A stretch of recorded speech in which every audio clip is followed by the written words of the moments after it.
Let's get some music on real quick. All right. All right.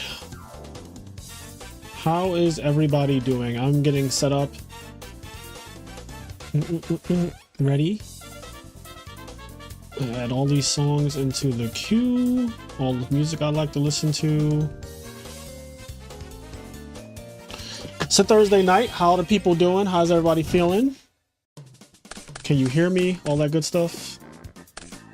I need to pull up. So we just crossed 4,000 subscribers, which I'm really happy about. Yeah, we're on the road to 5,000. It's been a great, this last month, winning YCS Indie and now over 4,000 subscribers. This has been a fucking fantastic year, month, day, week for Yu-Gi-Oh! For me. I'm still in bliss. Let me pull a stream up myself so I can see the chat, because right now I can't see anything. Also, did you guys like my newest video, the YCS Champions Guide on Getting Better? Turn this down. Hey, Snack! How's it going? Snack, snack, snack! Snack attack. Yo, how you doing? What's up, Enraged? The Edison Club. Tomorrow's Friday, so Thursday night is always great. Congrats on 4K subs. Thank you so much. I'm very humbled to have 4,000 subscribers on the channel now. We're on the road to 5,000. Also, if you guys remember from a couple streams ago, I said that when we cross 4,000, I'm going to be doing a giveaway. So I will officially be doing a giveaway for a hamster or light and darkness dragon mat. You can pick if you're the winner of the giveaway, and I'll announce the details on how I'm going to do that shortly, like within the next week or so. But yeah, it'll involve obviously being subscribed to the channel and leaving a comment. I'll probably do like you'll have to leave like a specific comment or something, and then we'll do a raffle system. I'll go live. I'll do it live. Like I'll do the drawing live, and then we'll just draw a name, and then you'll have to give me your information, and I will mail you the Light and Darkness Dragon or hamster mat, depending on which one you want. I have multiples of both, so yeah. But that's going to be fun.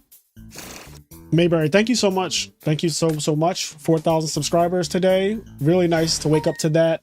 And I put up what I think might be my most important video ever today. The video explaining like my process on what I do to improve at Edison format and how I've gotten to like where I'm at right now. Is all of the things I said in that video. You can ask OG, you can ask Stango, you can ask Kenny, you can ask a true hero. I do every single one of those things in that video, like literally every single thing. I make side deck guides. I watch replays. I use those 3 websites, like all of those things I actually do in order to get better. Okay, join IMNerd chat real quick. All right, 1 second. So wait.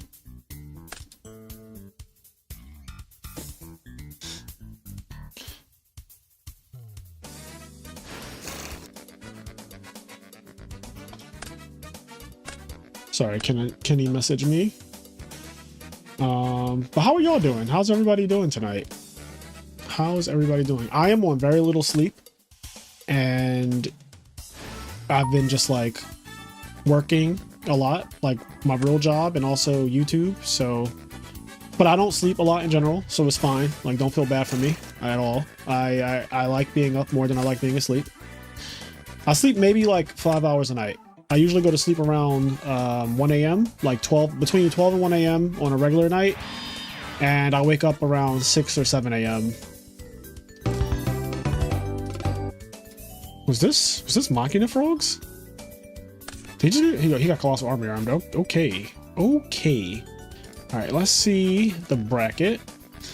All right, we're playing double limb. So who's dueling? Vincent Zen's playing right now. All right, let's see. Let me go watch this.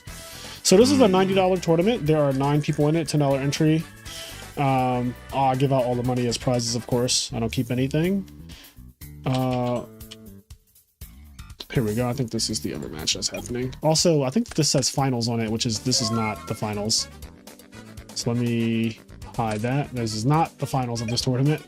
We just started literally. What's up, Kenny? Is that you? What's up, internet? Hey, how Ken-chan. you guys doing? Are you I ready? didn't realize Go ahead. he was streaming today, and since he is streaming, I was like, oh, I'm sure he's already said this, but I'll jump in and do it again because there's two of us and you got to deal with it twice. Thank you for the 4,000 subscribers on YouTube, Yes. you son of a bitches. Yeah. Thank you for the 4,000 YouTube subscribers. Yeah, 4,000 is wild, by the way. Like, 4,000 is crazy. Y'all really did y'all a big one with 4,000. Turn this music down a little. What you doing, Kenny? What are you up to today? Just got my hair cut. Oh. Because we're... Okay, so for people who don't know, the first time ever, Kenny and I will be at a Yu-Gi-Oh! Event together. This Saturday, we're going to be at the Philly Regional together. All right, hold on, wait, real quick. First time since starting the podcast. Not first time ever. Oh, really? Have we been together before? We've gone to regionals together. Oh, yeah. I'm talking about the IMNerd podcast. But yes, obviously, I've fucking known you for like 14 years. Of course we've been. Yeah. No, that's what I was saying. Okay. First time since starting the podcast. Yeah. I should have clarified. Not first time ever. Yeah, I've been telling people that the IMNerd podcast will be at the Philly Regional because it's like both of us. Yeah. We're trying to get Stango to go too. We want Stango to go because we're going to play Slay the Spire in person. We're obviously not playing Modern, and you know I don't really play the Edison 8-man things either because that's just not fun for me. But I do like going to the regionals to hang out and see all the people that I know who are from Philly or out of state. I don't usually go to locals in the area anymore, so it'll be fun. Kenny has Slay the Spire in real life, and that game is amazing. It's another card game that we play. So it's like a board game, card game. But yeah, we're gonna play that together, and we're gonna get some good fucking food. And it's gonna be a great time. Saturday, and then House of the Dragon Sunday. House of the Dragon comes back. I'm so excited. This weekend is lit. Yeah. This weekend's got a lot going on. I'm excited to go to the regional. Yeah, I just got my hair cut, and I'll be at the regional. I'll be having some fun. I'll be signing your Mirror Forces and your Trolling Lizards. Signing your Mirror Forces. Yo, this man gets Mirror Forced every episode for like 3 cards. It's great. That's gonna be fun. Yeah, I can't wait. It's just gotta do what I gotta do. Yep. Yeah, I'm excited. Stango better come. If not, he's a little bitch. Yeah, if Stango doesn't come, he's definitely a bitch. I want him to come to the regional. We should all be there. OG's probably going to be there, right? Like I imagine Gary. I mean, he better be. Yeah, he used to judge, but I think like me, he just completely stopped judging. So I'm trying to slay the Spire, man. I know. The first time we played, when it first came out, it was me, you, and OG, and we won and we dominated. So I want to do Ascension. I want to do an Ascension run for sure. Yeah. Yes, sir. And I was like, man, I kind of want to play the Watcher because she was the only character we didn't get to use. See how she feels. We did not get to use the Watcher. Yep. Should be fun. It should be. Man. It better be. Yeah. We got some people in chat, man. It's crazy. Oh yeah, let me see what the chat's talking about. Congrats on 4K. I'm about to do a video on War League stats as soon as this week finishes. Should be filled with numbers. Snack, you know I love numbers. Numbers are my life. Love me some numbers. The Edison Club said, giving away some of the treasure from the closet. You know, since I'm no longer in the closet, I figure why not bring other things out the closet? And that is how we arrived here. You ain't been in the closet for a long time. I mean, literally the day you met me, I was already like not in the anyway. Yeah, you been not in the closet, bro. Like, there's no way you still got stuff in the closet to give away. No, yo, you know what's funny though? On Facebook, I posted because I keep finding deck boxes and shit in my closet. I found that Dark Magician Girl deck box, the double deck box that people love, and I found the I have a Darkrai, a Pokemon World Championship Darkrai deck box or something like that.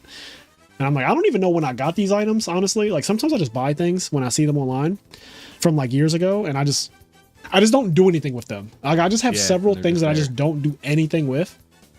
So do you guys know about I'm sure you guys do, right? If I know about it, you guys know about it. The whole like Konami thing where they're like banning all deck boxes and mats if they aren't like one solid collar or official Konami things. You guys hear about that? Yeah, I heard about that. Hopefully that doesn't. So the way I understand is that only really applies to when you're on a feature match type of vibe. Like if they call you up to the stage and you're going to be streamed, because then obviously if you have some big titty dark magician girl on your mat, Konami's like, well, that's not, like, we're not doing that. Or like me, I use an ARG calculator case. Granted, you can't tell it's an ARG calculator case when it's open, but when it's closed, it blatantly says ARG on it. It's the only calculator case I have, though. It's not like I'm doing it on purpose. I just like, it's the only one I have.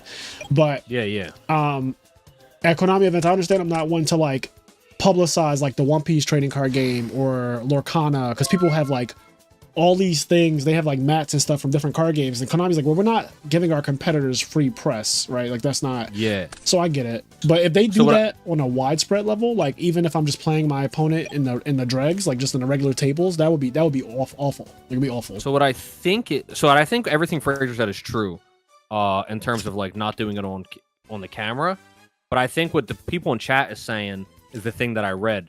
I think in Europe, they're making it widespread. Or even if you're at like, table 7, you can't use your Dark Magician girl play matter or whatever. Yeah, I heard they make you change sleeves or something too. Like that's crazy. Like it just becomes a little bit ridiculous after a while. Like if I have to re-sleeve to play a feature match, I'm declining the feature match. Like I just won't play it. That said, I understand if they want to do a widespread ban on the fucking hentai playmats, I wouldn't be mad at them because I think it's a little ridiculous anyway. There are like kids there. Yes, I even at locals, Silverman runs alternate universes when I go, and I know that there were people who would show up to the locals with like mats that blatantly just have very hentai suggestive art, and yeah, he would be like, bro, you have to put that away. Like there are actual kids in here. Like you cannot play with that here. It's like, dude, like if you want to have like a dope ass Power Rangers mat, hell yeah. But if you have like a mat of like Kimberly in a thong bikini, it's like, all right, well, let's relax. Yeah, I do think it's a bit weird when people start to just have like Ash Blossom with the feet out, and it's like, but then it's like grown up Ash Blossom, and she's kind of naked, and I'm like, what? Why are you doing this? Like, why do you think that this is okay to bring to a tournament? Like, first of all, where did you find this on the internet? Like why did your pocket decide to cash out on something so ridiculous, and then you think that it's okay to bring it out the house? I don't know. I use very regular products. Like all the things I use is just like a regular 94 Spellground, an ARG calculator case, and I use a One Piece deck box from Kaleido Games, and that's pretty much my setup right now. And then I switch out my products depending on how I'm feeling. Like I used to use the Itachi one from Mana Moon. Shout out to them. But yeah, I switch products based on just how I'm feeling. Closet Man is live again. What up? What's up, Dom? How come you're not in this tournament, Dom? I haven't seen you play in a tournament in a while. He got tired of winning. Honestly, work. Like I feel like he really did though, because he used to play a lot and he used to win a lot too. So maybe he's just giving the other kids a chance. He's got to let somebody else get it to the top of the jungle gym, and then he's going to come knock him down. I gotta find. God, I always forgot to do this. I'm gonna remember this one day. All right. Can you? Hey, go ahead. You do. I'm trying to do something. You do your thing. I'm gonna. Does anybody know? Look at the tournament channel. I was trying to enter. So Dom was trying to enter. I guess something went wrong. How do you join these? How you doing, Sean? The way you join them, I don't know whether or not you're in the Patreon/Discord, but the way you join them is you have to be in the IMNerd Discord. The way to join the IM Discord is to join the IMNerd Patreon. When you join the Patreon, you get an invite link to the Discord. When you're in the Discord, you can enter these tournaments that we throw very often. When we do the locals, like the IMNerd locals, there's an entry fee, and all money goes back to the players. We don't take any of it. And then when we do our bigger events, we usually add money to a prize pool, and all that money once again goes out to the players. We don't make any money off of it. So yeah, it's the IMNerd podcast Patreon brings you into the Discord where you can hang out and chat with everybody, and then in there is a Discord. There's a channel in the Discord that allows you to join these tournaments and whatnot. Also, what I was guys, going to say real quick, yeah, is Kenny's volume good? Like, can you guys hear him loud enough? I just want to make sure because I have you turned down in my ears, but not necessarily your actual volume. Like your volume, I think is fine, but I just want to make sure it's fine for them too. Makes sense. I have you turned down in my ears because sometimes if I get too close to my microphone, it'll start to do that echo thing. Like it'll bleed through. Also, I'm just loud. Well, we're from Philly. So, you know, I understand turning me down. We are literally from Philly. It's just the way, it's the way it is. It's the way it is. Loud and clear, loud and proud. All right, good. You guys are saying you can hear him. That's good.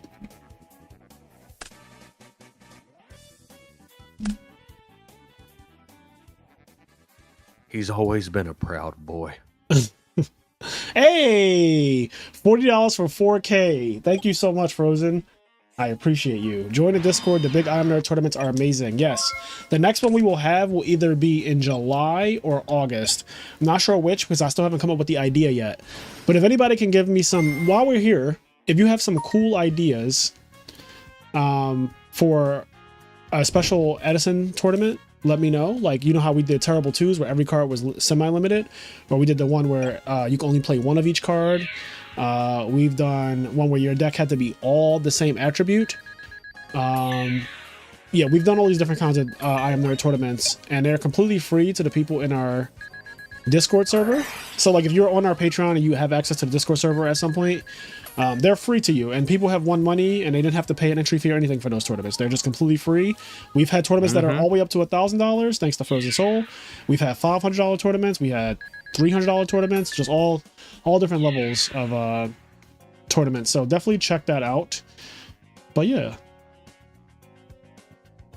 Oh, you know what we could maybe do? What's up? This idea is a work in progress. It just popped in my head. So it's probably a lot to do. So anyway, it's a work in progress. It just popped in my head. To figure out the logistics will come later. Yes. But maybe similar to like the progression series, right? Maybe we could do a tournament one day where it's like everybody opens up some number of boxes. Let's just say 5.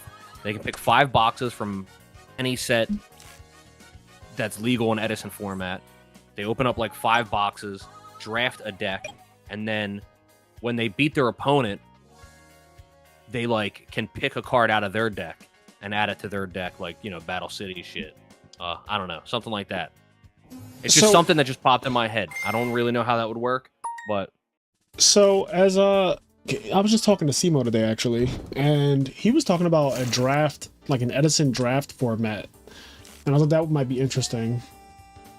So there's stuff to do with like getting a deck based on a limited card pool and building from there. It might be a little complicated though, which is the only thing. Like I try to make the IMNerd special tournaments really simple to like understand the rulings and stuff, so that way, because they're always going to be manual. We can't really have a bot do it because it's all custom. So like a lot of the work that goes into those tournaments is like, well, you guys can't submit your deck list through the bot. You have to send it through me, through my DM, which is like already a lot. Then I have to like put everybody into the bracket manual. It's just a lot of manual work. So I try to keep them really simple, but there are still a ton of good ideas. Like I like the idea of people opening a limited set and building from that and just playing the tournament. That's actually really cool. I wish that like I had a way to have the master key where I assign like random boxes of cards virtually to people and they have to build from that. This is based on a Konami idea that they did in 2013. If people remember, Konami at YCS San Jose, I think it was, there was a draft format. Konami gave you a box of cards, like of random cards from Battle Pack, I believe, and you had to just build a deck from what they gave you. You didn't get to open a whole bunch of packs. You didn't open a box or anything like that. They just gave you like, here's a box. It's going to have like, let's say 80 cards in it. You're going to have 80 cards. You have to build a 40 card deck from it. And it was awesome. And I actually topped that event. I went like X1 in Swiss. And then in Top Cut, and this is where they kind of fucked up. In Top Cut, you got to use your real deck. And I hated that part. So then I just lost to like Dino Rabbit in the top 16. But that event was awesome because for like 11 rounds, I had to play with a fucking Battle Pack deck And the battle pack had like Graceful Charity in it, and Air Knight Parshaft, and Snatch Steel, and Breaker, and Night Assailant, and Old Vindictive, and Apprentice, and stuff like that. Like it was awesome. San Diego, that's what it was. YCS San Diego. There we go. I knew somebody would know what I was talking about. I would love to do that exact type of thing, but I know, like, let's say I have box 1, 2, 3, 4, 5, 6, 7, 8, 9, 10, all the way up to like 30, depending on how many people are playing. I know what's inside of each box, because I need to be able to verify that the cards that you're playing in your deck list are like the cards that you should be playing in your deck list.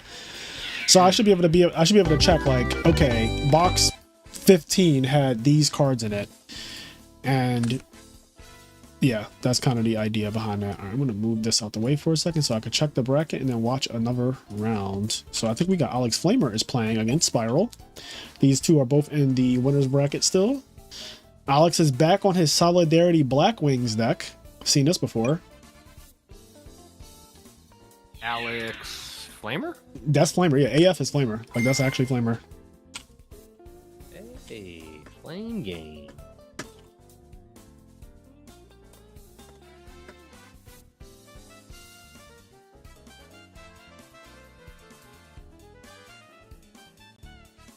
Oh, man. I can't wait till this channel grows big enough where we have a fucking assistant. Because I really want like an actual IMNerd manager, like somebody who gives fucking, I mean, it's a lot. Okay. I am not finding what I'm looking for, and it is pissing me off. Let me try this. Flame Game is back. Oh shit, Team Galaxy 08. Yes, that must be Cam. Shit. I'm assuming that that's actually Cam. Did he comment? Big Cam in the house. Yeah. Flame Game back. Yeah, AF is actually Alex Flamer. What's up, guys? How you doing? Isn't that Dom? Who's Dom? Dom is the moderator. He's not like, he doesn't have control over any of our like YouTube account, our Patreon account. Obviously that information, not that I don't trust him or anything, but that information is very sensitive stuff. So it's a little harder to get like a person to do that stuff. Not only that, the thing is, the more people to have access to it, the more... Oh shit, Frozen Soul. $10. I am once again volunteering as tribute. Thank you very much, Frozen Soul. So what I was going to say about Dom, not even just Dom, but anybody, it's less about whether or not you trust a person, and it's more about the more people that has access to it, the more points of error there are, right? So, for example, right now there's 2 points of error. There's me or Frazier. If one of us get hacked, then that fucks everything, right? So if you add another person, that adds another person that could potentially get hacked by somebody. You know what I mean? You can get hacked as easily as somebody sending you something on Discord and you clicking it because you're like, oh, I know John. Like, John's my best friend. I talk to him all the time. So you click the link, but you don't realize that John got hacked. And so the person that hacked John is now talking to you as John. He sends you a Discord link. You click it, and now you're hacked. And now then Frazier sends me a link, and I go, it's Frazier. I talk to him every day. I click the link, and now I'm hacked. So, anyway, all that to say. Not we all getting hacked out here. We're all getting hacked. That's what happens. And so you got to be careful with who you give access to stuff, because it's not even necessarily whether or not you trust that person. It's just the more people that are involved, you raise the chances by that percentage of someone getting hacked. And I think more importantly than like managing, because I think Kenny and I will always be the ones who have to manage Patreon specifically, because that is just like we have access to a lot of people's email addresses and stuff like that too, and I would never want that to get into the wrong hands. But the other thing is that when I say manager, I probably would really mean like social media, because we could have a stronger social media presence, and I think that that's one of the things that we need to work on. Is just like, it's hard to make all the content, edit the content, and then also like we produce it, we actually record it, and then we edit it, and Kenny and I both have a hand in doing that.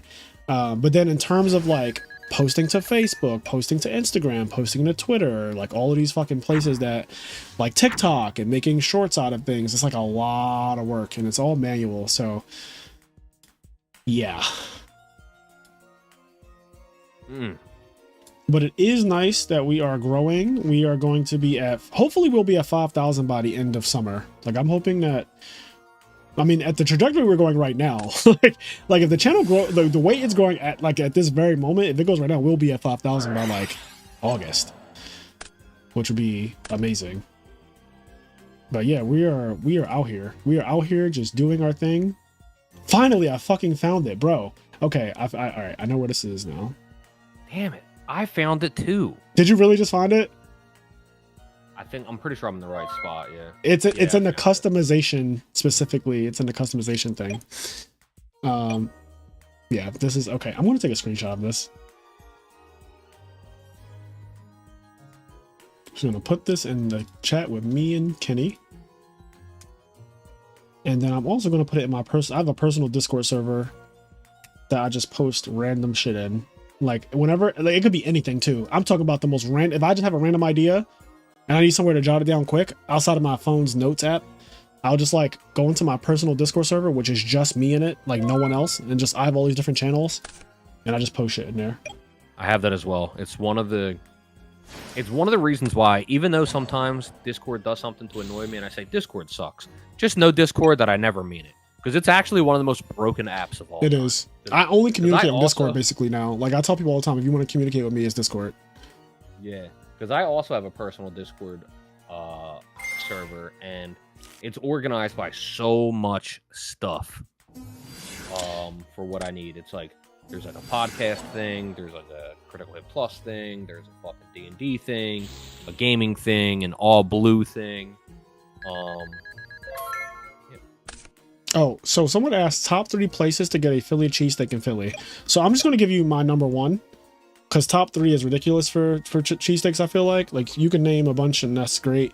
I'm just going to tell you mine. My favorite is Jim's. It's on South Street and it just opened back up like 2 months ago, maybe not even 2 months ago, but it's called Jim's on South Street. JIM''S. They will have a line out the door, especially when the weather's nice like it is now. It is the best cheesesteak in the entire city to me. It is my favorite cheesesteak, and a lot of my friends who I've given it to and let them try it, when they visited me, they fucking love it as well. It is. In fact, I'm salivating right now, and I'm actually thinking about getting one tomorrow for lunch because I forgot that they're back open. They were closed for 2 years because they had a bad fire, but they're back open after 2 years. So like, I just got my first cheesesteak, and honestly, I didn't have a cheesesteak before then. Except maybe once. I think I had one cheesesteak in 2 years while they were closed. And that was from another place that people swear by called Angelo's. I thought the Angelo's cheesesteak was just okay. Like it's good. It just isn't close to Jim's to me at all. So like, I'm sure it's really good to people who aren't used to eating cheesesteaks at all. Like it's probably amazing to an outsider. But to somebody who just eats cheesesteaks, because I'm from Philly and I grew up eating cheesesteaks all the time from Poppy stores, like Angelo's was just okay. But Jim's is my answer. I don't know if Kenny has like a different answer for cheesesteak places he likes in Philly. Kenny? No, I was about to say. Honestly, as long as you don't go to Pat and Gino's, yes, I'm fine with it. Yes. You know what? That's the correct answer. Yeah, as long as you don't go to Pat and Gino's, here's like what I would say, right? In terms of getting a cheesesteak, you really can just go to any fucking pizza place in Philly and probably get a pretty good cheesesteak. It won't be the best one, but if you're just trying to go somewhere and you don't want to go to one specific area to get this one specific thing, most places in Philly make good cheesesteaks. Yeah. Just not the 2 most iconic places. They make bad cheesesteaks. Yeah, honestly, they're just not good. Pat's and Geno's are just not good, flat out. They're tourist traps. Let's see. What's Kenny going on about? Oh yeah, I guess that was earlier. What's up, Echo? Echo Yu-Gi-Oh? I don't know. What was I going on about? Was I going on about something? I mean, we always go. That's all we do. So that's basically like, why is Kenny alive? Like, why does he exist? Is what they just basically ask. Because like, all we do is go on. Yeah. I don't feel like I ranted though. I feel like everything was. Yeah, I don't think you started ranting yet. But like, who knows? So somebody said, are we going to get a Dune Part 2 episode since y'all did Part 1? 100%. In fact, I actually forgot, but Dune Part 2, Kenny, is on HBO now, so that means it's out on the internet. So we'll get around to that. Yeah, I completely forgot too, but it's out now. There's so much stuff. The Boys just came out yesterday. Does the whole season come out for The Boys, or one episode at a time? No, so yesterday they put out the first 3 episodes. Damn. So the first 3 episodes came out yesterday, and then from there, I think they're releasing 1 episode a week. And I think there's 8 episodes total. Okay. So three at a time. That's such a weird number to put out like immediately. Just straight up 3 episodes. Like, here you go. Tells that. Yeah, like here's 3, and then you're going to get 1 a week. Asset numbers. Thank you for subscribing. Thank you. House of the Dragon comes out not tomorrow, Sunday. Sunday, yep. Brett Perez, thank you for subscribing. Shout out to y'all. Got the little scapegoat emote thing going on over there. Yeah, House of the Dragon Sunday. You said Boys, 3 episodes came out of The Boys. I haven't started that yet at all. I still want to watch Shogun. If there are any Shogun enjoyers in the chat, did you like Shogun? Don't spoil it, but did you like Shogun? Was it good to you? I have to watch Fallout. I watched episode 1 of Fallout, and I haven't seen the rest of it, but Fallout episode 1 was really good, so I got to go back to that. We got to go back to Yu Haku. Zach Crash, thank you for subscribing. Yeah, we have been out here with the subs lately. Holy shit. Let me just check. But yeah, if you guys have other show recommendations, let us know, because we do cover different TV shows on the IMNerd podcast. Also, I'm gonna just say it right now. Y'all can hate me. Y'all can absolutely hate me. Y'all can throw slanderous things at me. But this current season of Demon Slayer is fucking mid. Like, I forgot that started. Dare I say bad? Like, it's really so they're doing 1 manga chapter per episode right now, and I can tell.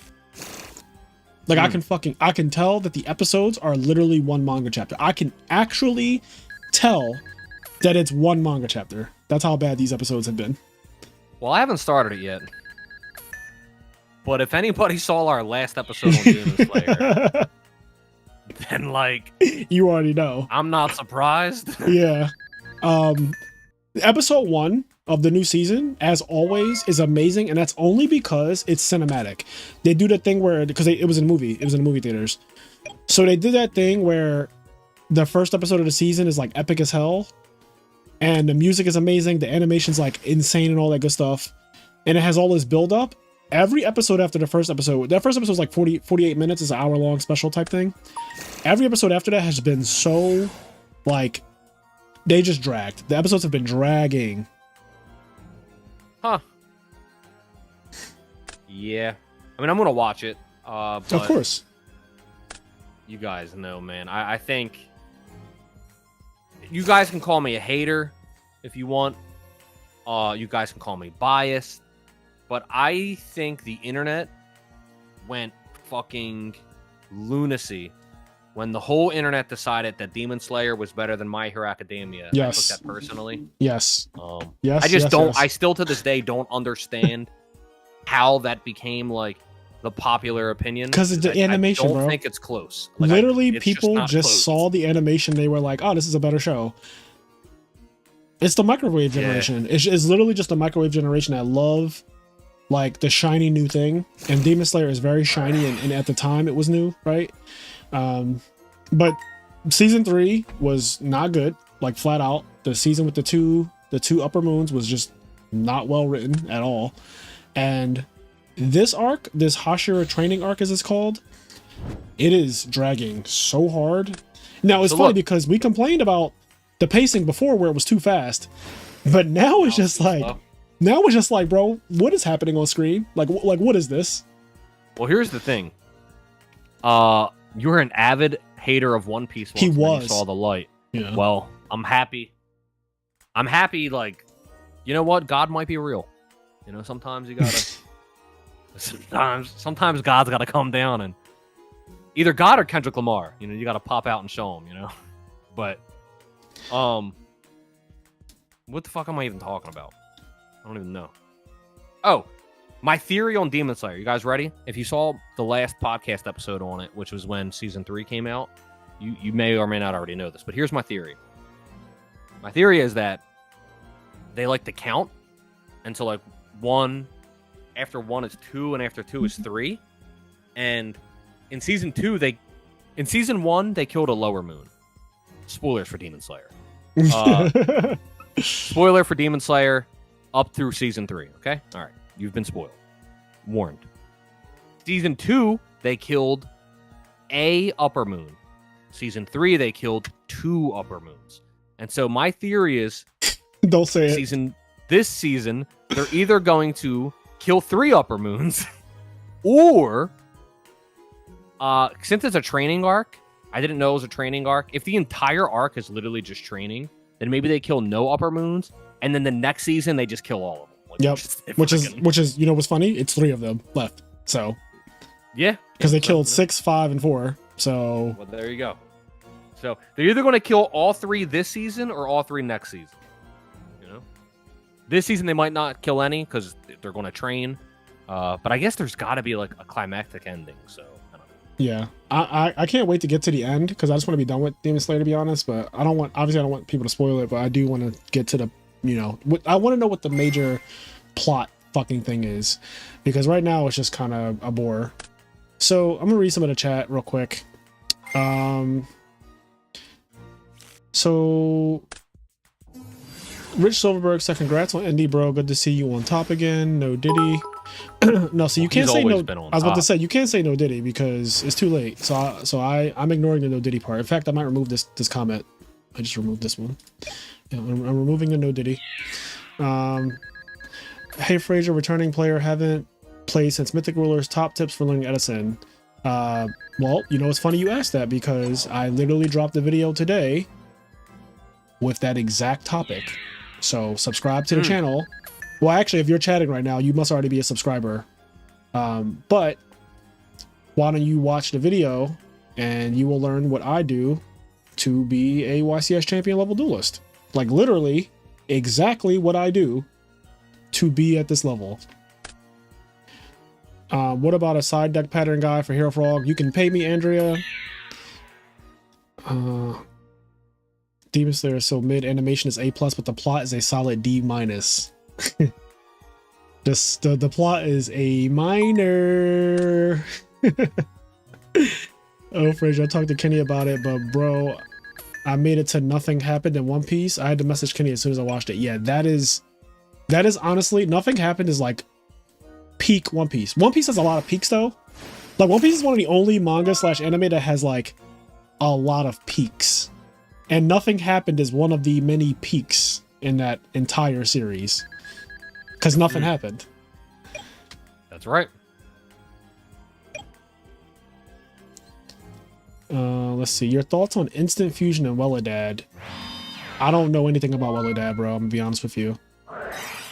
Difference between up to and literally just read the manga. Read the manga for Demon Slayer? I refuse. Demon Slayer's animation is the only thing it has going for it, so I'm going to keep it where it's animated. Like, I'm going to keep it. I'm definitely not reading the manga. I'm 100% not reading it. I'm literally going to keep it in its form that is the best, which is, watching it. Because if you take away the animation from Demon Slayer, you are left with fucking nothing. So yeah, I'm just going to keep on watching it, and I'll wait. Yeah, I'm not reading the manga. It's also the same thing with Attack on Titan. Like, everybody told me to read the manga, which I'm sure the manga was great, but at that point I was already like in on the anime. Right? Yeah. So I wasn't switching to the manga. And I think it paid off for us to just like watch Attack on Titan the way we did. Like, I think that actually worked out in our favor because people hated the ending in the manga. Yeah. So it kind of worked out for us. I'm good with waiting. And now sometimes I do go read the manga for anime when I'm caught up.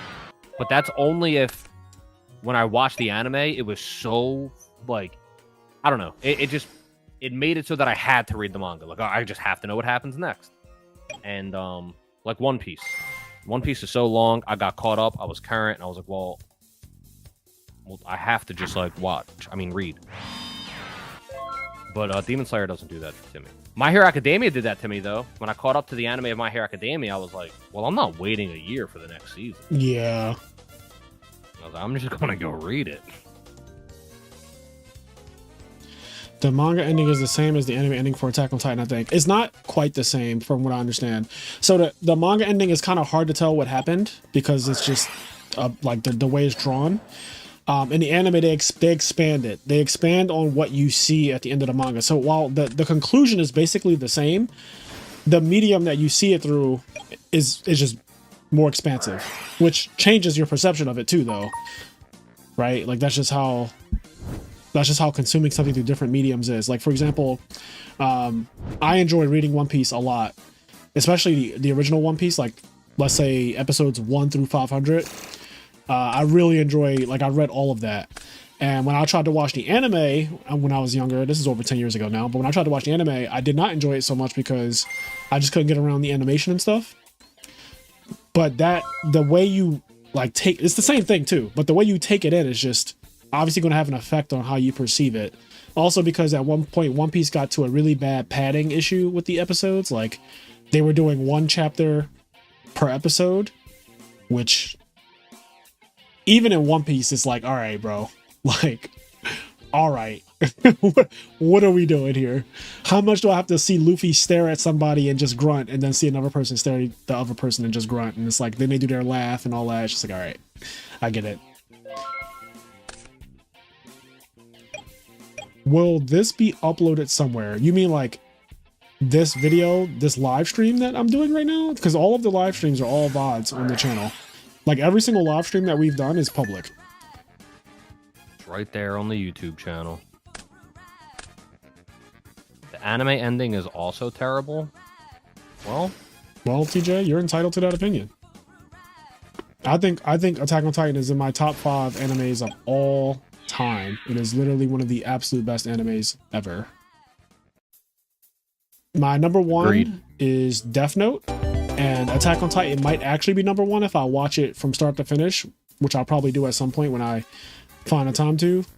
Just because, I only watched it basically the way they put it out, which is 1 season, then a 7-year break, then season 2, then then a 2-year break, then season 3, then season 4, then the final season part 1, 2, 3, 4, 7, 8, 23, 74, final season part 28,000 is the way I pretty much consumed Attack on Titan.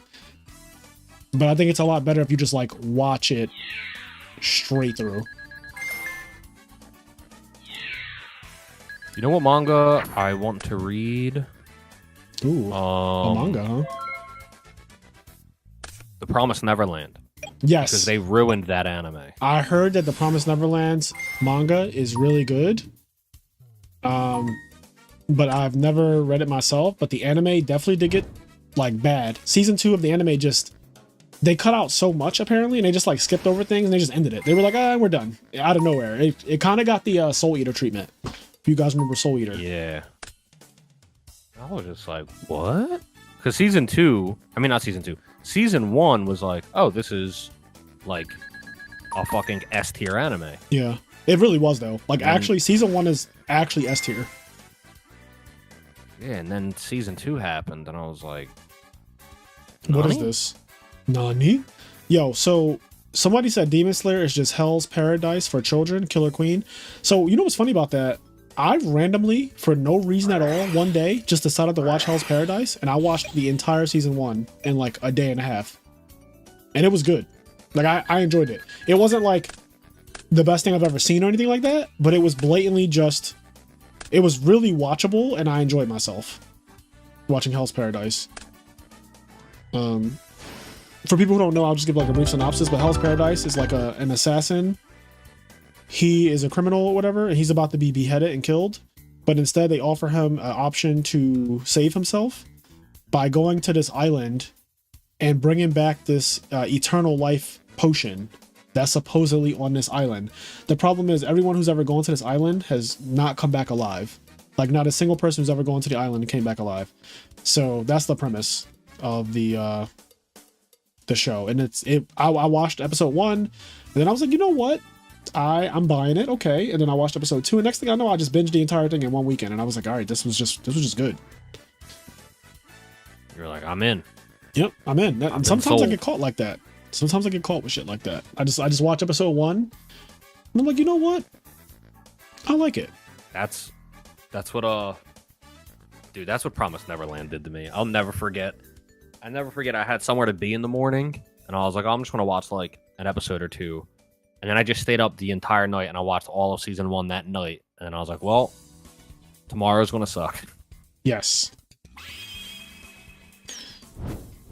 OSRS Roland, don't spoil. I put Attack on Titan in top 5, but the ending was not it. If you really like Death Note, watch Hikaru no Go. I think I heard of that.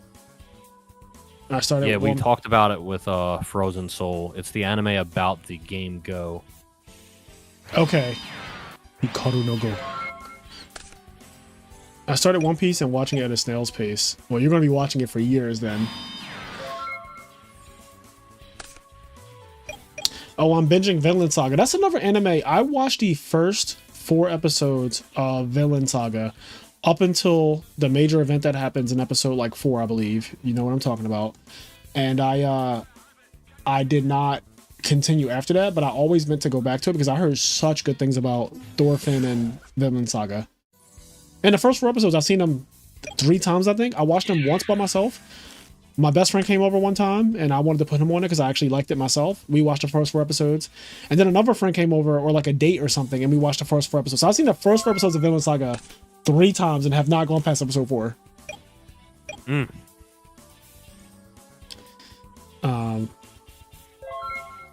So yeah. Yeah, but Roland, like, we don't know what that means yet. Like, you're saying that, like, I saw that, but I don't know what that means. Also, don't just assume that everyone, like, saw that.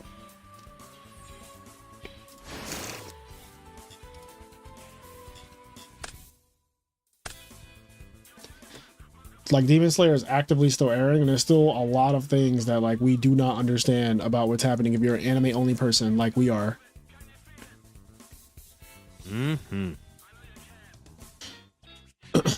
Also, yeah, Kenny just hasn't seen the new all. season at all. What? No, I was just saying, like, you haven't seen any of the new season. So, I'm not going to be talking I've about... said that. I haven't seen any of the new season. I've seen seasons 1 through 3. Does Kenny travel to events too? Not really. I'm going to the Philadelphia Regional this Saturday. But in general, I don't travel to events. Yeah. Also, for Kenny in terms of events. So this year, there's not going to be a YCS Philly, but next year, there's most likely going to be a YCS Philly again. So they did a YCS Philly for the first time in like 10 years last year. In 2023, we had a YCS Philly right before Nationals. It was huge, of course. And this is before Ultimate Time Wizard was a thing. It was the last event before Nationals, so it kind of sucks because they've been doing Ultimate Time Wizard for every single event after. But I imagine in 2025, when they do YCS Philly again, or hopefully they do YCS, I'm saying this like it's absolute. It's not absolute, but there's a good chance they'll do YCS Philly in 2025. And if they do, Ultimate Time Wizard is a thing now. So if people show up to that event, Kenny will most likely be there since we live in Philadelphia. We live in the Philadelphia area and stuff. And that's a good opportunity. If they do a YCS in Philly, I'll be there. Correct. The regional's at the convention center, right? It is. It's at the same place it's always been. Yep, at the convention center. So right across the street from Reading Terminal, which is actually, I didn't know this, but it's considered one of the best markets, like food markets in the entire country. Like Reading Terminal Market is one of the most iconic and best food markets in the country. And for people who don't know, what it really is like a gigantic space where there's just like stations of different broken restaurants that are selling amazing food and desserts. It's so much shit in there. You can literally get lost. It's like a maze, but there's so many stations of like restaurants and places just selling amazing food there. And I have a couple spots that I enjoy a lot at Reading Terminal.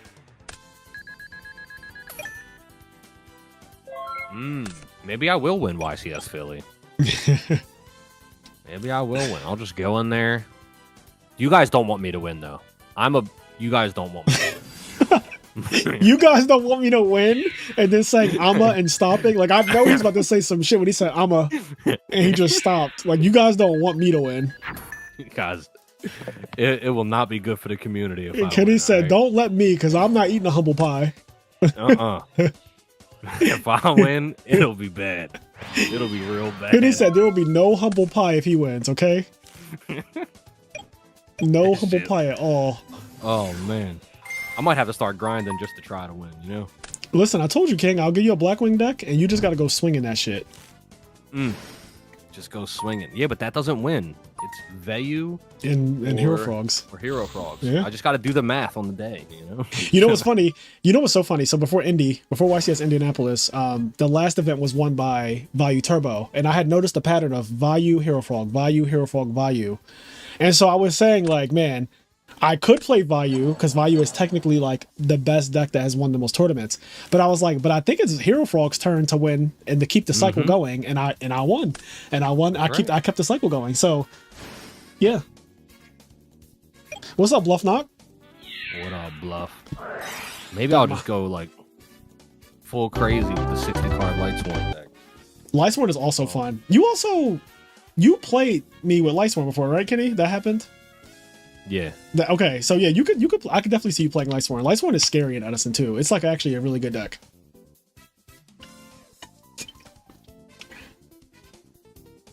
I do love the idea of just winning with some D-Gen deck. I'm telling you guys though, you guys don't want me to win.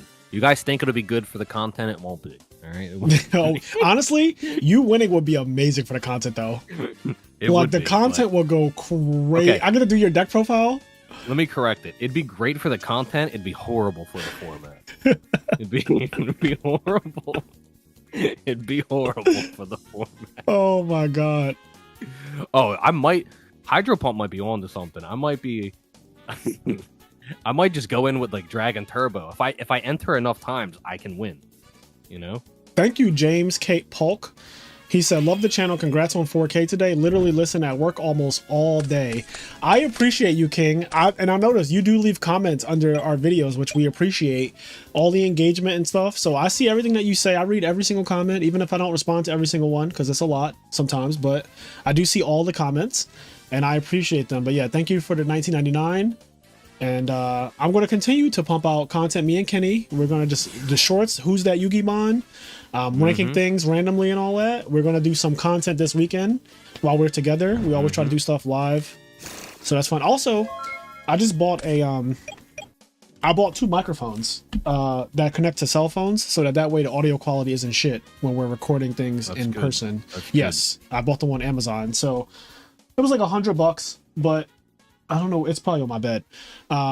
But I bought these 2, like, you know, the ones that you see people wear in YouTube videos, like the little ones that you pin on your body, you pin on your shirt somewhere, and it gives you actual good audio quality. So I have 2 of them. So me and Kenny will both have mics if we ever need to do stuff like that. In terms of a deck list, Bluff Knock, I'm assuming you're talking to me. If I ever play Hero Frog, do standard Hero Frog, no need for all the Mickey Mouse ass tech. Let me just say this. I will never build my own deck. All right. Whatever deck I play, just know that card for card was decided by Fraser. Just like even if it's somebody else's deck, like if Hydro Pump gives me a deck list, I'm going to give it to Fraser and say, "Can you confirm this for me?" YCS Indy Finals was Hero Frog versus Vayu Turbo. But I do like Dragon. Dragon Turbo is cool. I mean, I love dragons. I know Hydro Pump was one of the big proponents of that deck, like early in Edison. Yeah, Hydro Pump is actually the creator of Dragon Turbo. From what I understand, he is literally the guy who started that deck.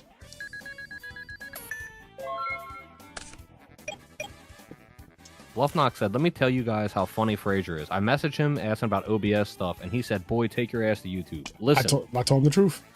I would have told you the same thing. All right." And he started asking me, "How do you get the setup on like?"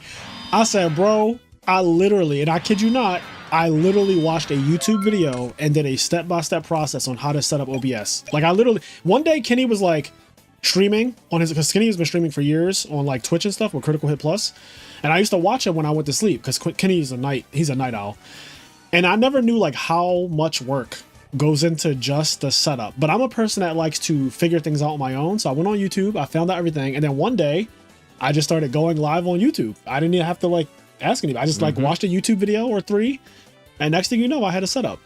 I promise you can do it. That's it. I've had many people ask me as well, and I've told them the same thing. I go, my answer is always this. I don't know how to do it because I set it up years ago. Yes. And now it kind of just like works. Same. I have to troubleshoot it here and there, but for the most part, it just works. And the way I learned how to do it was I watched YouTube. So that's the advice. That's the real you. answer. It's like I could not tell you how all of the scenes. I have so many scenes set up, and they were set up a while ago, so I just kind of autopilot now. But I'm sure that you went on YouTube and you found out exactly, you know, how to do it. It's not that hard. Now, if you're tech illiterate, you might need to actually hire someone to do it and set it up for you, because I feel like once you get set up, that's it.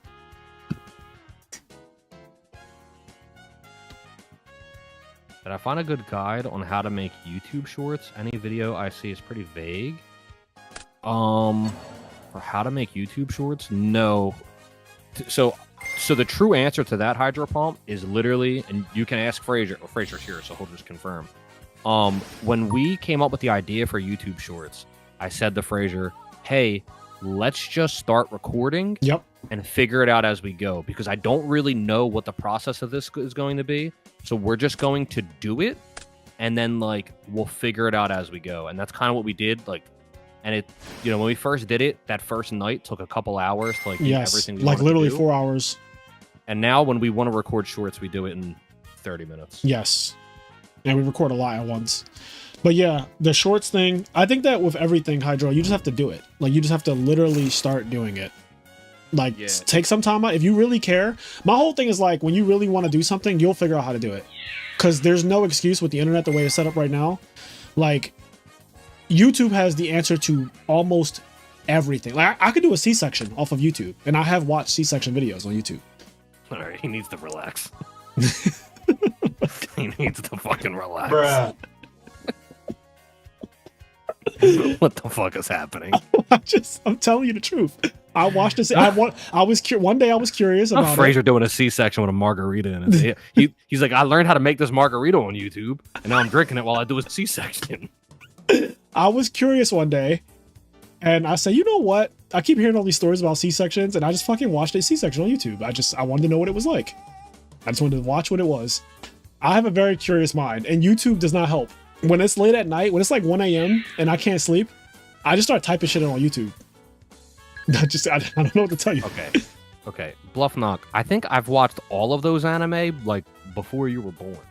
All right. I don't know how old you are, but I finished Yu Hakusho, Bleach, and Cowboy Bebop like before I was out of puberty. Yeah, like, and that's not even an exaggeration.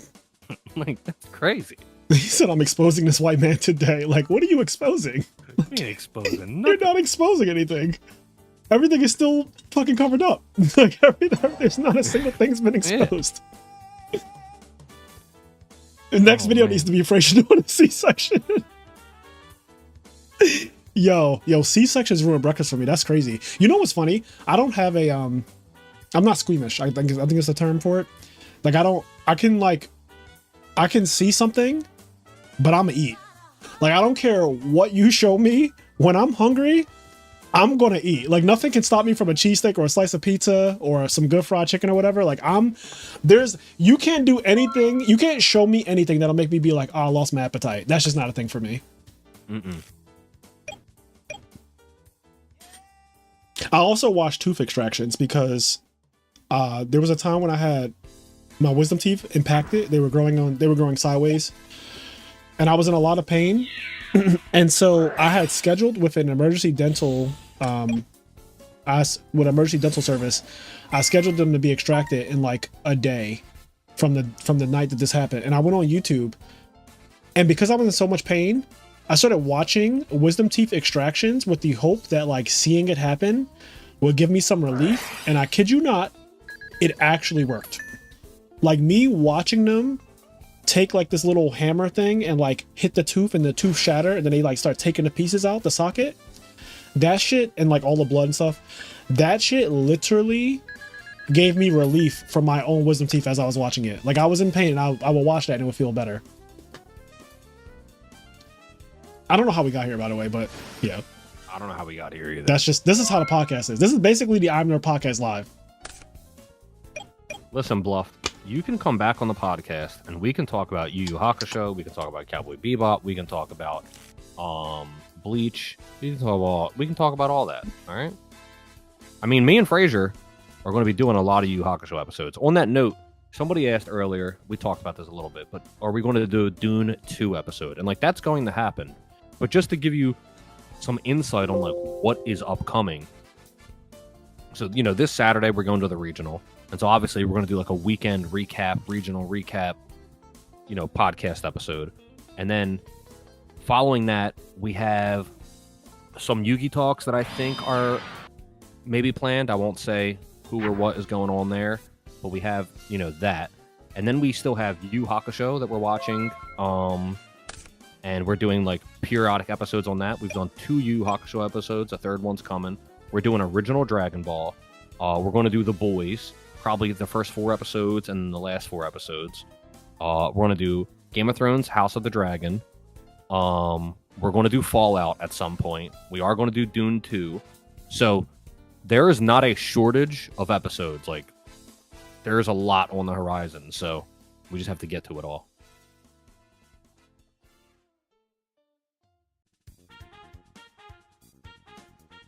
Sorry, I'm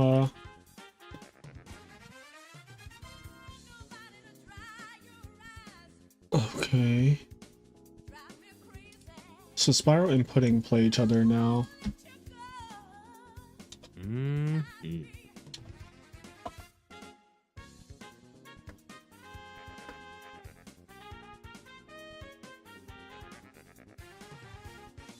But yeah, this weekend, if you guys haven't played the Slay the Spire board game, just know that if you happen to be in Philly this Saturday, I'll be playing the Slay the Spire board game at the Philly Regional. I can't wait. I am so excited to play again. You know what's funny? So we're going to do a podcast episode, and I talked about this with Kenny in pre-production meetings and stuff, but we're going to talk about how Slay the Spire helped me to win YCS Indianapolis. Not a full episode on just that, but I did want to bring it up because I feel like when I play other card games, it makes me a better Yu-Gi-Oh player because you learn different things from different card games. And Slay the Spire is a card game. And it's funny because when I won the first YCS with Gravekeepers, I was playing, that was the first time I ever played Magic the Gathering. I played Magic the Gathering for 4 or 5 months.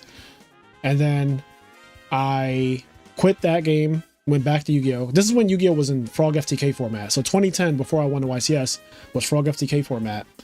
And I started playing Magic the Gathering because Yu-Gi-Oh! Was so cancerous. And I won the YCS that year after learning concepts from Magic the Gathering. And then this year, I started playing Slay the Spire thanks to Kenny. And I learned some concepts that I'll talk about again on the podcast. I don't want to get into it right now, but yeah, it's really interesting how like just playing different things strengthens your mind in other places.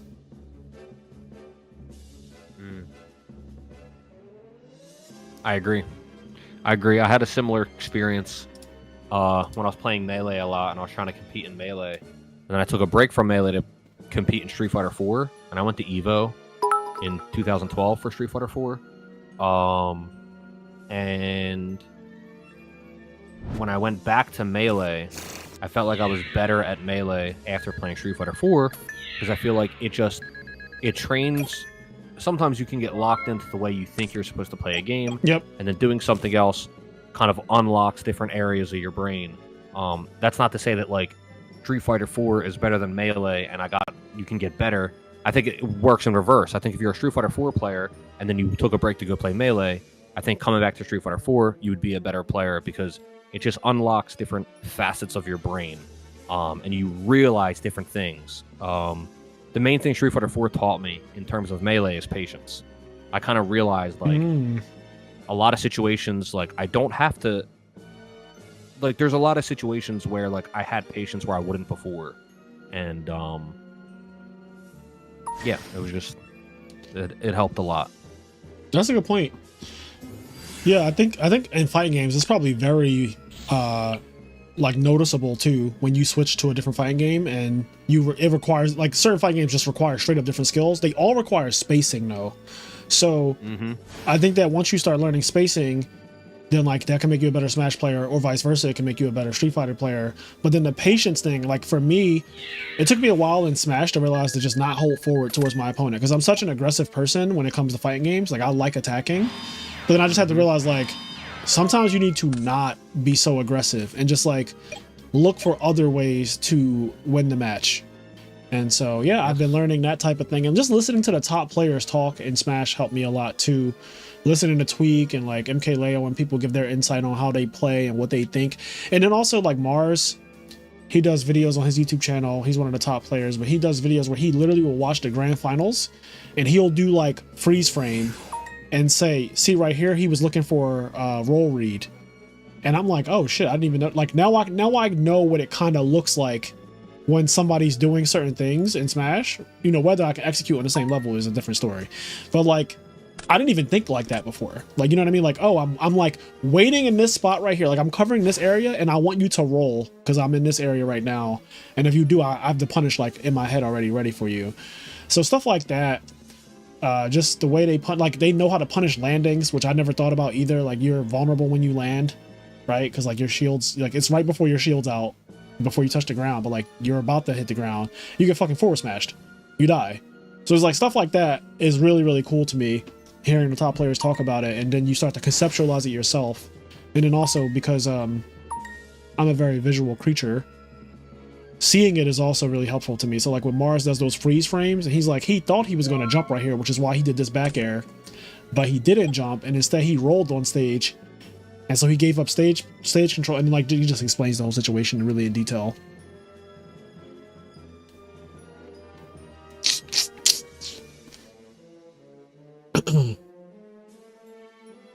Slay the Spire is so fucking goated. It really is though. And Slay the Spire 2 is coming out next year, I think. Also, Monster Hunter is coming out next year. Next year is gonna be hard on me. Y'all might not get content next year. Like, y'all might not get content. Y'all content next year might be Slay the Spire and Monster Hunter. Hey, you know, that's good content right there. Like when I go live, don't expect it to be a Yu-Gi-Oh tournament next year. It's gonna be Monster Hunter every time. You can be like, Fraser, did you eat today? No. I gotta make this greatsword. I need one more mantle. Yeah. I guess we probably won't have mantles until the expansion, so I need one more ruby. Man, that game is going to be crazy. Oh, the next Monster Hunter is about to go donkey on the dick. I cannot wait. Also, because I just don't think it's going to happen, and if it does, it won't be for years. This is in reference to Slay the Spire. But like, I might fuck around, and when Slay the Spire 2 comes out, I might have to like custom print cards inspired by Slay the Spire 2 for the board game. Oh, I see what you're saying. That's a good idea though. Yeah. I like that idea because the same characters are clearly in that game too.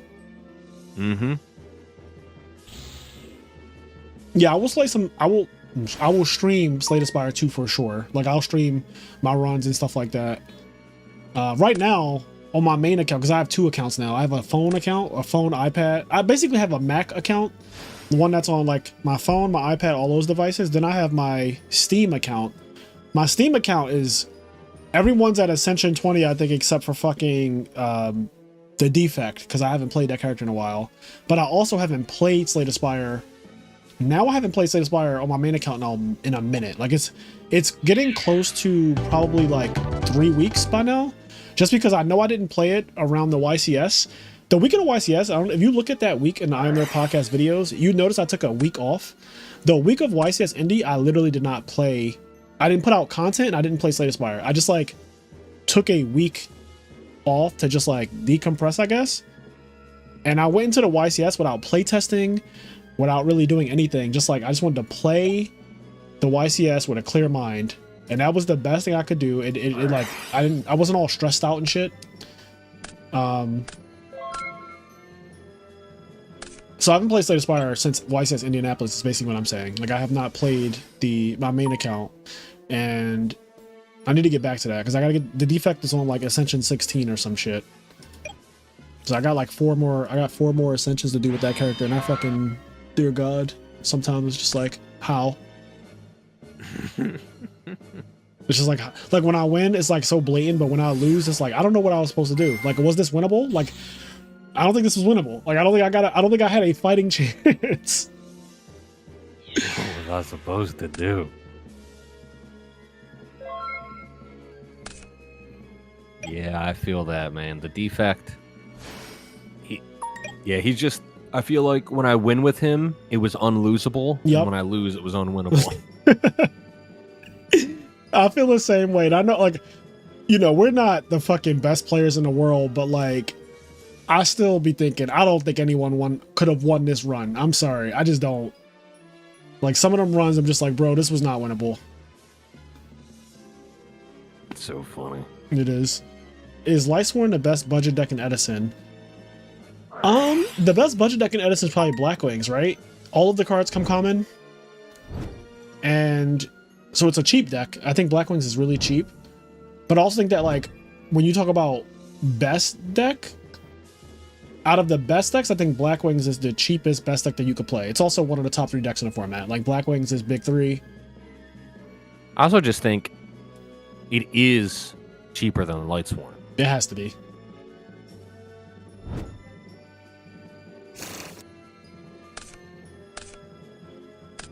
Defect was the last character I got Ascension 20 on. To be fair, very hard to survive the early game. Yes. Like, Defect, the early game can be so disastrous.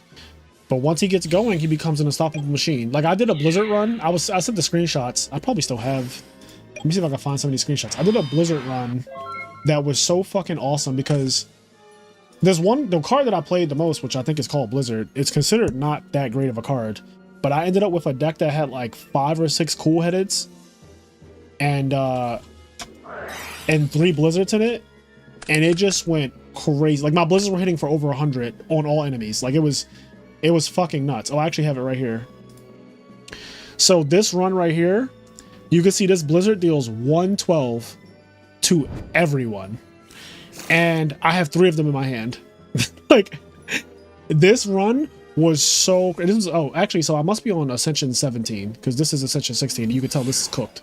So my defect, he actually might be on 18. I think that I underrepresented my Ascension on defect, but this run got cooked by Blizzard. Like, I just cooked this run, 0 difficulty with blizzards and cool headeds. It was not okay. And I learned how to scale. Like, this game taught me how to scale, and so yeah, the defect, so broken. When he's good, he's good. Oh, actually, I have a screenshot of my deck. Hold on. So this is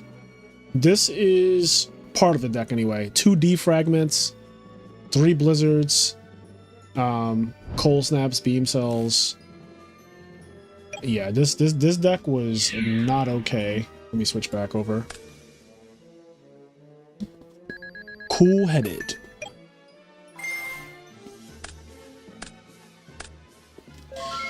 That Ginger says, something I learned in Slay the Spire that helped me in Yu-Gi-Oh! Deck building was learning the value of knowing when your deck has too much ramp/payoff and not enough front end. I agree.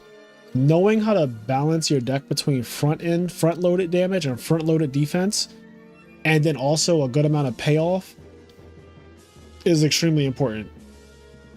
Yeah, because sometimes you have a deck that's unbeatable if you get to turn 3, but some fights are not going to let you get to turn 3. Yes. If you don't, like, do something. Yep.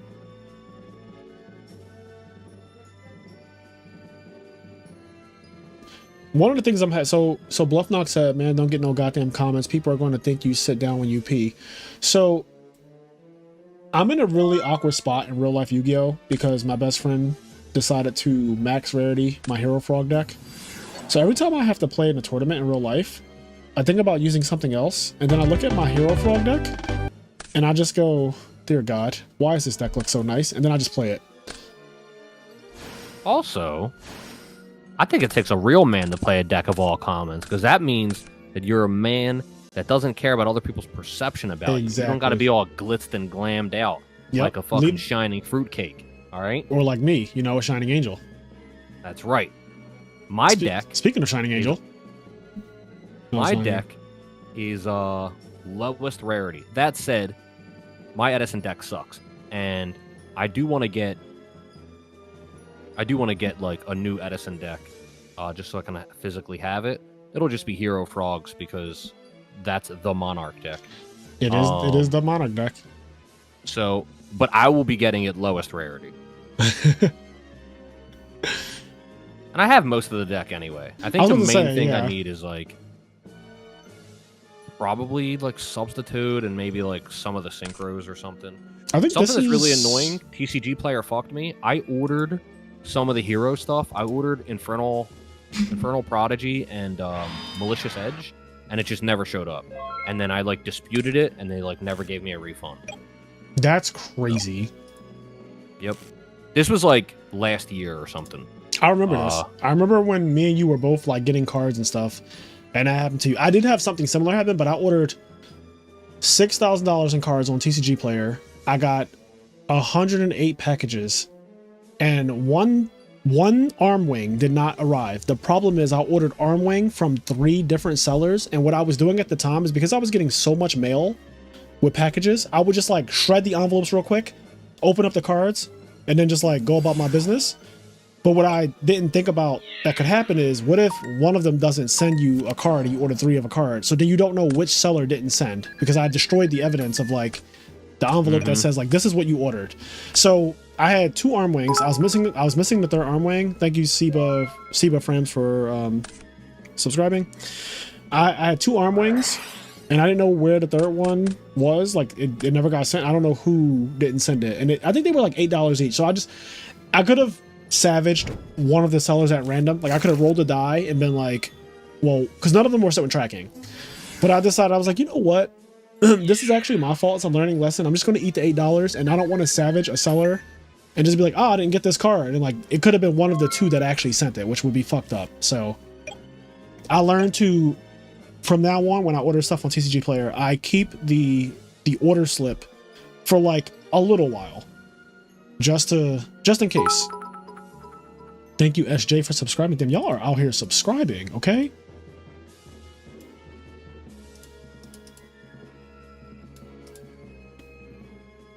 We are at 4,030. So today we were under 4,000. Yes, we were. We are now at 4,037 subscribers. 4,037. Yes, that means today we've gotten over 40 subscribers just today alone. So thank you. Guys, we're trying to get to that 5K. We are trying to hit 5K like a fucking ARG back in the day. Also, Chai T is mid-peth. Shout out to Chai T. He was at YCS Indy when I won. He gave me a hug. I love Chai T. He's one of my favorite people. He also has a max rarity Diva Hero deck, and he did a deck profile on Sack Phase's channel, and it's awesome. So definitely check out Sack Phase, the YouTube channel that does Edison content. He's also the guy that won YCS Raleigh, and I played him round 1 of YCS Indy. He passed the torch to me. Had to 2-0 that ass on my way to victory. Yo, you guys are going, I'm telling you guys, it's going to be bad if I win a tournament and you guys are talking shit on commons. I'm gonna have to go to one of these tournaments with a low rarity deck, all commons, and beat your favorite player, all right? Watch what happens. And don't let me have a fucking earbud in my ear. Oh man. And a Google Glass, because then Frazier will just be doing one. An earbud with Google Glass is insane. So what's he doing? All right, so he set that. We're going Dustin into the back row, draw for turn, bring back Treatment Frog, and rise to the other one.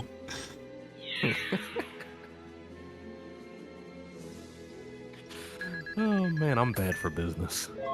I think you're great for business. You're what business needs. Like, business may not know that it needs you, but it needs you. Mirror Force is an Edison format. Kenny will never win. Nah, it's different. It's different. And a normal with a normal constructed deck, it's different. Yeah, because like, you know what's funny? Kenny plays around Mirror Force in real, like regular Yu-Gi-Oh! Like, he just plays around Mirror Force in regular Yu-Gi-Oh! It's specifically in progression series that he does not play around Mirror Force, but he still knows it's there. I do. Or he gets conned. He gets conned by Forceful Century. I think Forceful Century has done more harm than good to Kenny. Like, I think so too. I fucking see his hand and then he top decks Mirror Force. And I'm like, oh. It'll be the first card I draw that's not in my hand. And then he's like, okay, I know he has Sakuretsu armor, so I'm gonna attack with both. That way one of the attacks gets through. And it's just fucking, it's like, you didn't fucking have Mirror Force. Like, where did that come from? I didn't have it. I drew it. It's the first card I drew. I just get destroyed. Yep, happens. It's a great part of the progression series.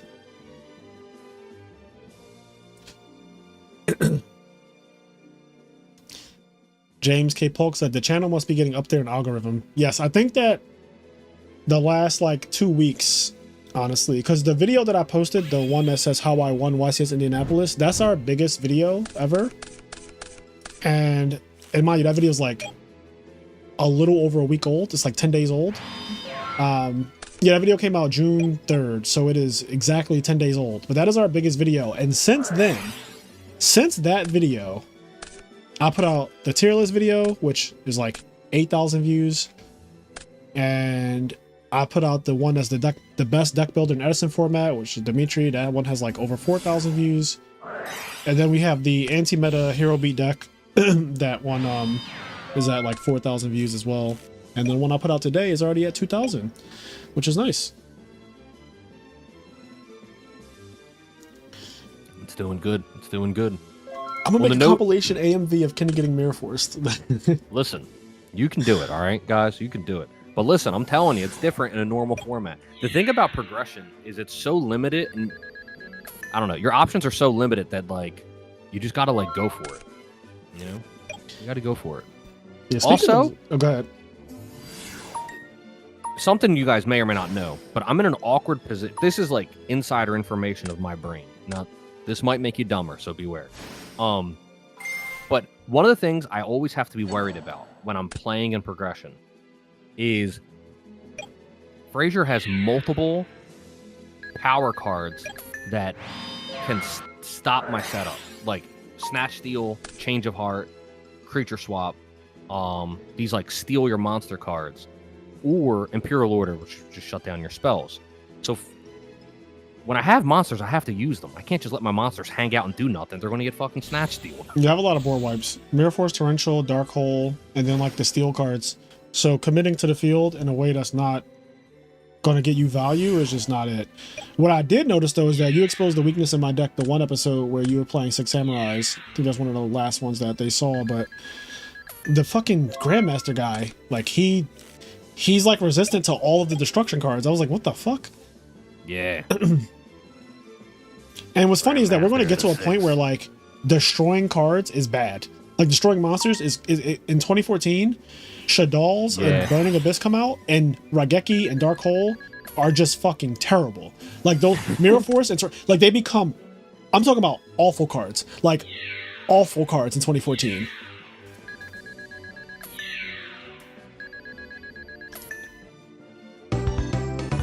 I love the idea of the progression series, like how cards, you know, they start off really strong and they, you know, they seem really power crept at first.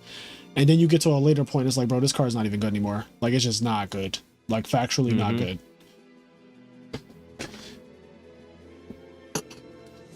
I can't wait till you guys see the next episode. The next episode is the Duelist Genesis, which is the first pack with synchros. So we will be officially synchro summoning from here on out in the progression series, which is awesome. Because that mechanic, honestly, to me, synchro summoning is the most defining mechanic in all of Yu-Gi-Oh! I think that was like the beginning of Yu-Gi-Oh's big upgrade. Like that's the thing that upgraded Yu-Gi-Oh! The most to me, is synchro summoning. I agree. Synchro summoning's fun as hell. It is. It is such a cool concept. It's easy to do. It's not like super overpowered like Link summoning is, because Link summon doesn't require anything. But it is, yeah. Synchro summoning was just like, because I also, and this could be biased, of course, but because I was also, that's when I became good at Yu-Gi-Oh! At the same time. Like when Synchros came out is when I really came into like who I was as a duelist. So I remember I'm fond of Synchros. Like I'm very fond of that that time period. If Kenny Pack started as he's unstoppable, nice Mirror Force nerd. Nice Mirror Force. Yeah, Stardust solves a lot of fucking problems. Stardust solves so many problems, actually.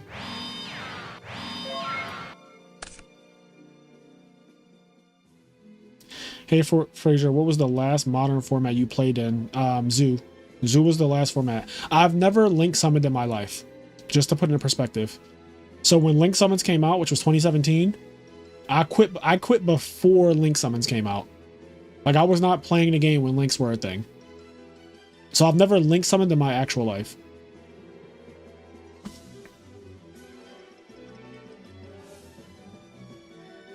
I just don't like that Links are blue. It's like, you guys already had that color. Right? I agree with that. I hard agree with that. I hate it. You know what? I think I was always a hater of Links. I think I just saw them and I hated them immediately.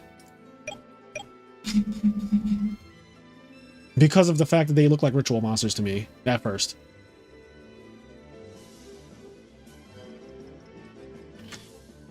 Like, they should have did. They still could do so many cool colors. I mean, they could have just did green or something. You know what I mean? I don't know. I think that, like, actual red, not like the orange that effect monsters are. I'm talking about a card that is genuinely like a bright ass red color, like an actual red color would be cool. Yeah. Because it would look like an effect monster. That's gonna happen. Yeah. It's going to be like blood summoning. Blood summoning, ritual, yeah.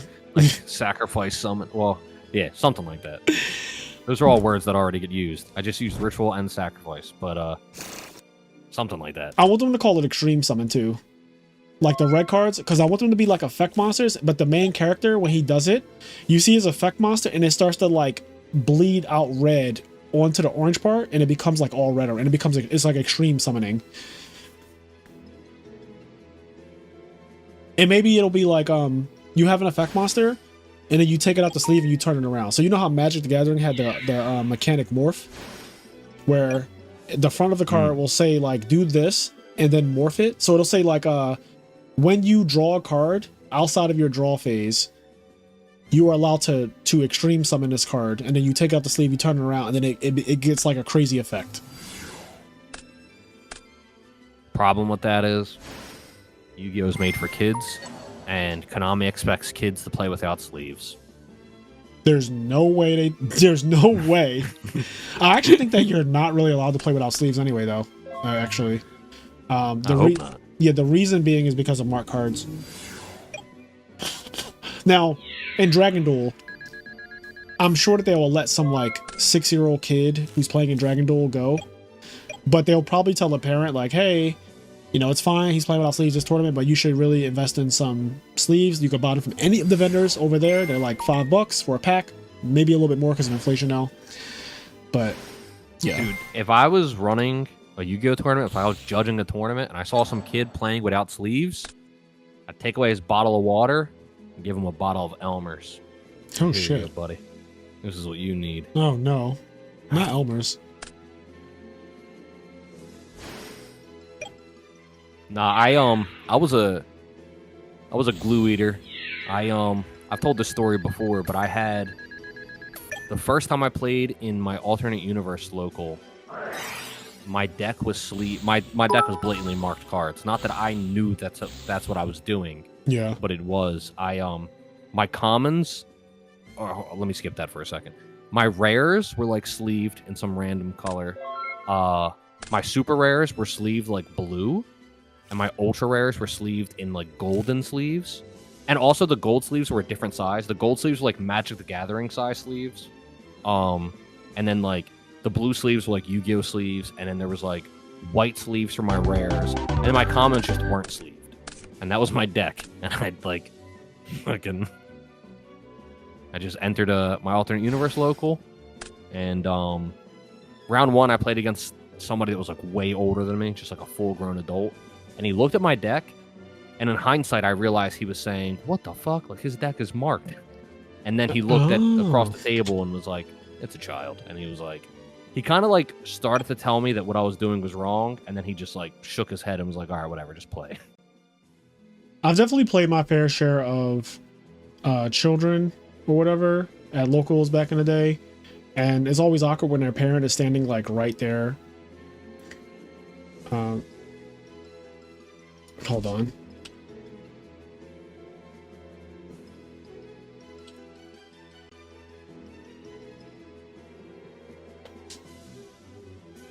But yeah, that's happened, and it's always awkward because like I'm the guy that, because the situation's already awkward to me playing against an actual child, even when I was like, you know, in my late teenage years or early 20s, what I would do to get out the situation is I would just beat them quick. Like some people are like, oh, like go easy on them or whatever like that, but I'm like, it's more awkward to me to just like sit there for a long ass time and entertain this kid. Like I'd rather just 2-0 the fuck out of them real quick and then just move on about my day. So that was always my like, that's just what I would do. And eventually those kids became really good at the game.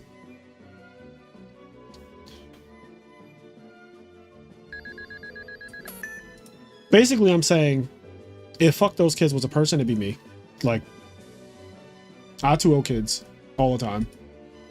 You show up with no sleeves, guess what? Yeah, no sleeves and a dual disc. I'm sending you right back to your dad. 2-0. Oh, a dual disc. I even put the little pen in front. I even put the pen in front of him. Like you could sign the slip too. I'm sitting down and you're standing up. You old enough to duel? You old enough to sign the slip? I can't spell my name yet. He's like, what's this? What do I have to do with this? And he's like, I don't know how to do this. I'm like, you're gonna put your initials, little Timmy, right there. Yup. You want to drop? You can check the drop box. You want to check the drop box, little buddy? I'm kidding.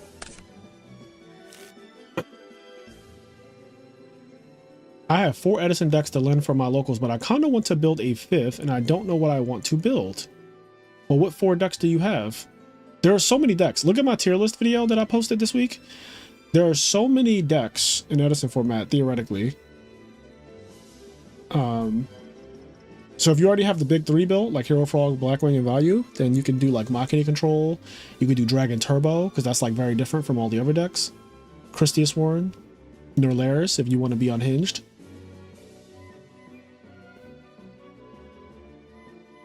If somebody can build a 6 Samurai deck that can win a Time Wizard YCS in Edison format, I want to say something crazy like I'll match the pricing, but I won't do that. That's I was about to say, but the pricing but also, is, I sold that JD for $6,000, King. But also, I don't think it's possible. So, you know what? That's a challenge. And you know what's really funny is I just recorded a 6 Samurai video last night. Spoiler alert. It's not on the channel yet, but I recorded a 6 Samurai video last night. In fact, I think no, I'm not. I was going to show a little bit of it. So I do have, but yeah, I recorded a 6 Samurai video last night, and that'll go on the channel next week. But 6 Samurais are in a bad spot. Let's just say that. Let's just say that video is that video. 6 Sams feel not it. I love 6 Samurais. Could I just say that it's not in a good spot? It's just in a jam, you know? Sometimes you end up in a bind. I like the Machina deck, Cyber. I'm gonna call you Cyberman because you're a Cyberman. I like the Machina deck. I'm actually currently playing in a tournament right now. It's a tournament where the rounds are scheduled 48-hour rounds. So like you and your opponent get paired up, and then you have 48 hours to play. And I'm 2-0 right now, and I'm playing Machina. And I beat a guy who won a tournament too today. Like he won some tournament with Value Turbo. You get 48 hours to play your round in quotations. You can also just always ask for an extension. Shut up, Kenny. Not right now. But yes, I just played Machina Control, and it was pretty cool. I'm 2-0. Wish me luck. It's the exact same type of tournament that I top with Amaryllis. It's the EWCQ and Format Library.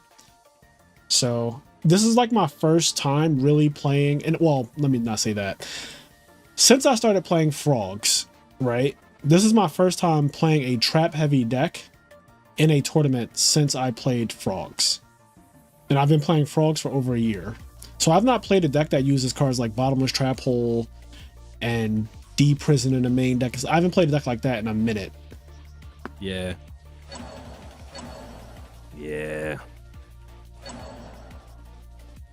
I'm gonna say, I don't know the guy's name, but the guy that does run that, God bless him, he's a saint.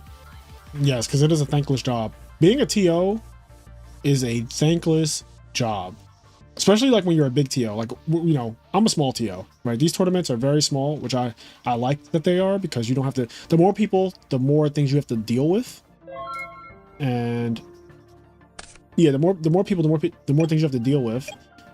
So it's like he deals with hundreds of people per tournament, and I just read some of the things that people say, and I get immediately annoyed. And it has nothing to do with me. I'm just like, I couldn't imagine.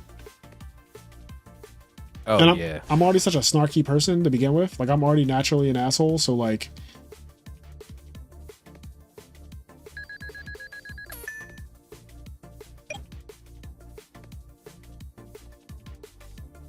Someone does need to cook up a good Six Samurai deck, though. Like, no cap. Is it even possible? I do think so. I think that there is a playable Six Samurai deck in Edison format that just hasn't been discovered yet. I think that this is me throwing it out there, and maybe if you guys haven't thought of it yet, this is your cue. I don't think a pure Six Samurai deck is possible. I think you have to mix it with like heroes or something.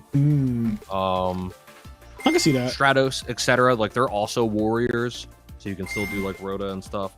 I just don't think that pure Six Sams is possible. I think it's got to be mixed with some other archetype. All right. Or engine. I'm going to show y'all this replay today that happened in a tournament. This is a tournament. This is a tournament set, and it's Hero Frogs versus Six Samurai, and it's very fast. So we're going to watch this together as a family, as an IMNerd family. I just want y'all to see. Kenny, are you watching this? In fact, let me turn my stream open. Let me turn my camera on. All right, you can watch. I don't know why I'm just doing this for you, but I turned the camera on in the streaming channel. I'm here. So we getting cooked? Oh boy, you just got Kenny'd. Not got Kenny'd. Grandmaster's back. All right, we're good, you know. I just want y'all to see this duel between Hero Frogs and Six Samurai. That absolute zero is so goddamn big. Yeah, you're like...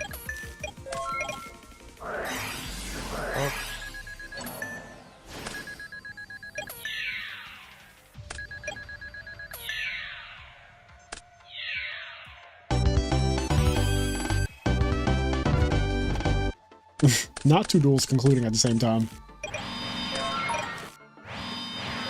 Oh, you won game one?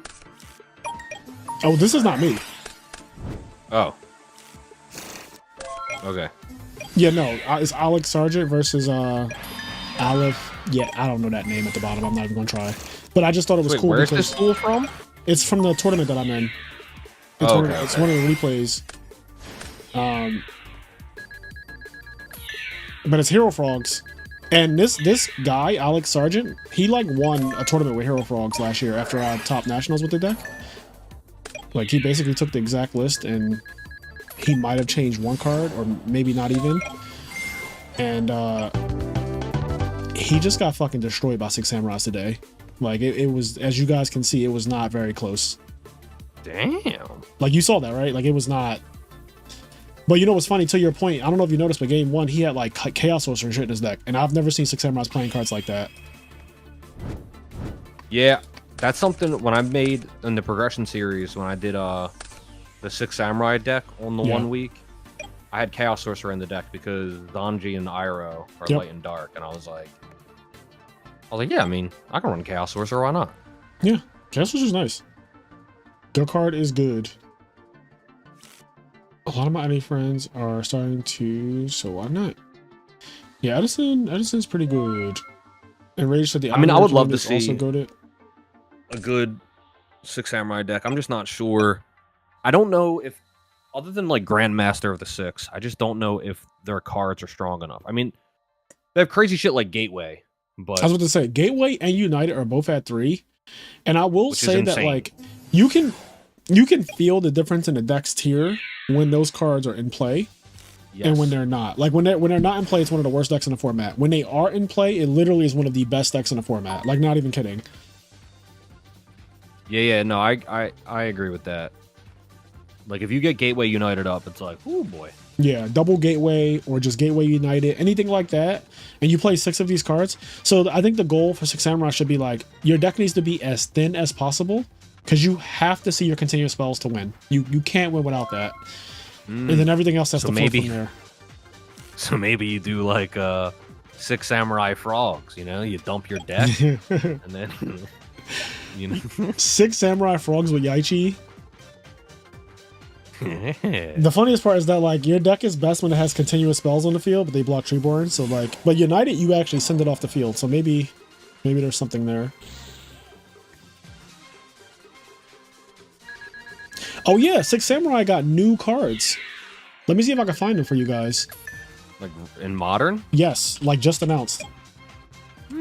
Like literally a new Shien and everything. Okay, here we go. I just found it. So open the gates to the 6th heaven with new 6 Samurai. So Nobunaga called himself something, the demon king of the 6th heaven. In Buddhism, the 6th heaven is the realm of desires. Anyway, Anarchist Monk of the 6 Samurai. You can only special summon with the first effect of this card's name once per turn. You can only use the second and third effects of this card's name once per turn. If you control a 6 Samurai monster other than this guy, you can special summon this card from your hand. If this card is sent from the field to the graveyard, you can add 1 6 Samurai quick play spell from your deck to your hand. A 6 Samurai monster is synchro summoned using this card as material gains this effect. The levels of all monsters your opponent controls are reduced by 1. Then you have Instructor of the 6 Samurai. If you control a 6 Samurai monster other than Instructor, you can special summon this card from your hand. So these are already ridiculous. They're all Grandmaster, every single one of them. If this card is sent from the field to the graveyard, you can add 1 6 strike card from your deck to your hand. Then it says a 6 Samurai monster synchro summon using this card as material gains this effect. Monsters your opponent control lose 500. Then we have a new synchro. We have a couple new synchros. So the first one is Legendary Kleshi 6 Samurai Shien? Okay. Klesha 6 Samurai. If this card is synchro summoned, you can add 1 6 Samurai monster or Shien effect monster from your deck or graveyard to your hand. So as soon as he's summoned, search.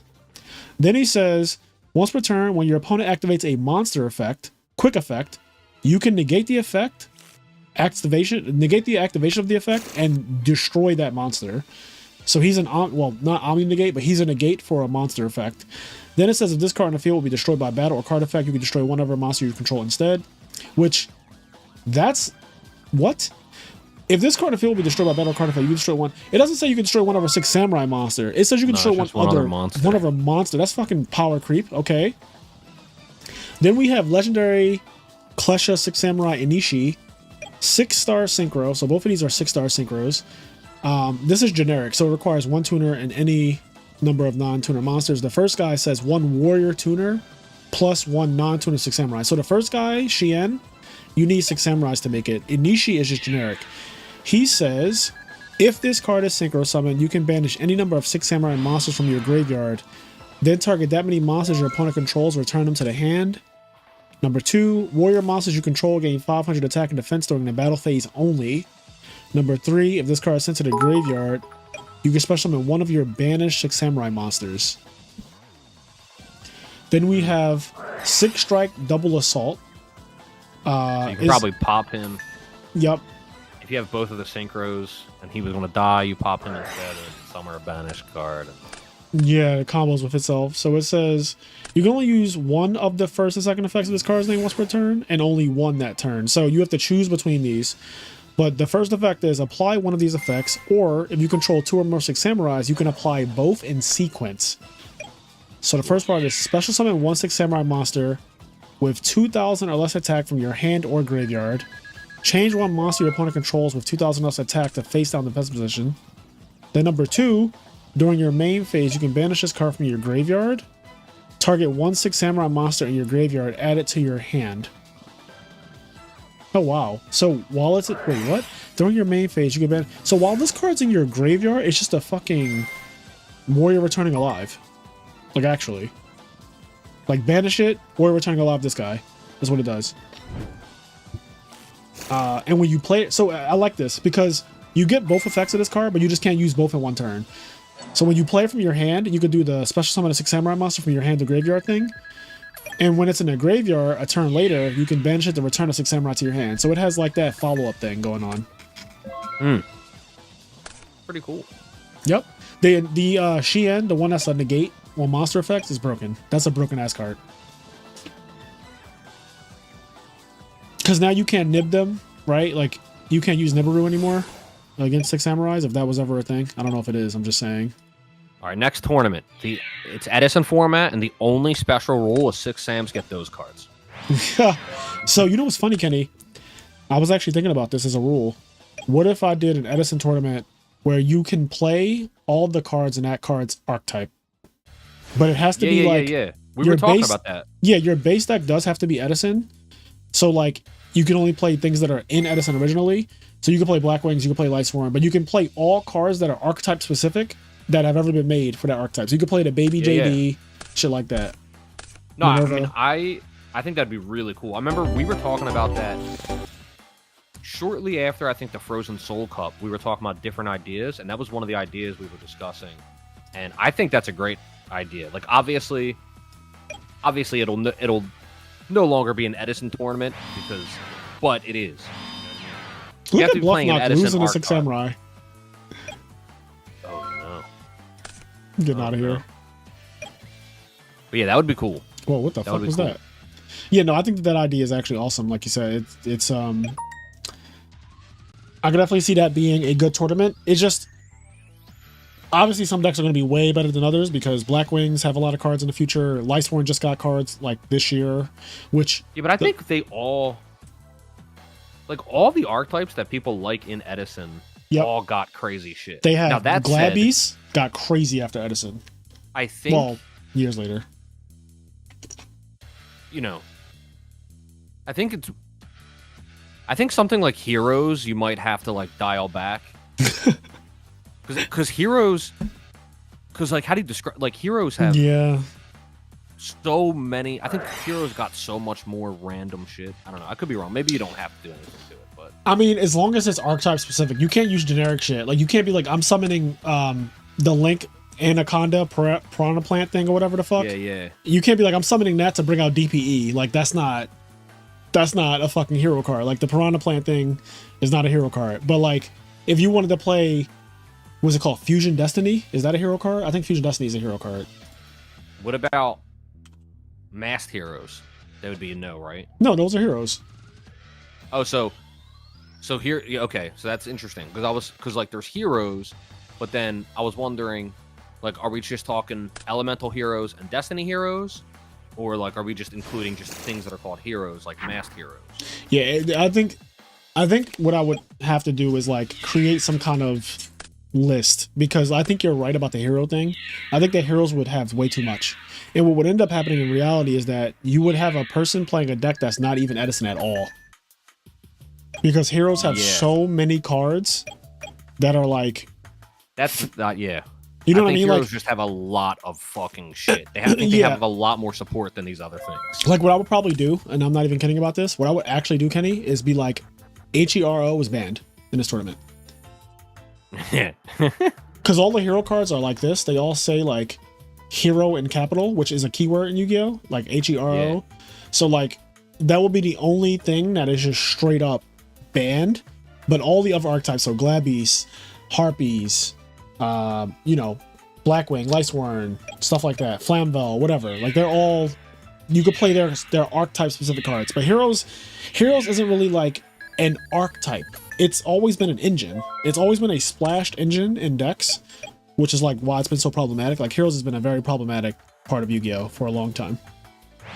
Yeah, I think that'd be really cool, because I think it'd be cool to see like because here's the other thing: the strongest version of Black Wings or the strongest version of Gladiator Beast has never really been played. I don't think when Gladiator Beast got their broken cards they have now, like they were an unplayable deck.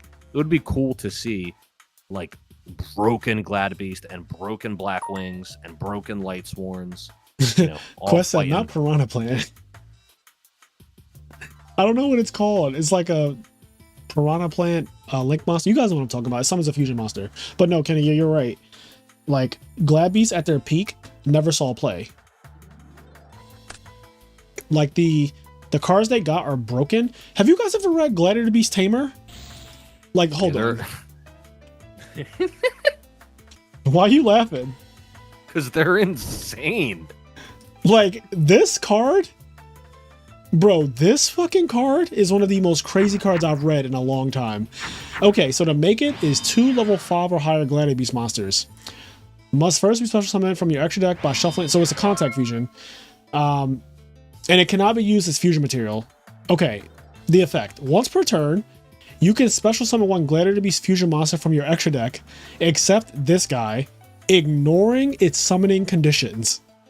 That's once per turn. That means every turn of the duel, while he's on the field, you can just summon a fucking guy from your extra deck with no, like, ignore it. Ignore whatever it says, just summon it.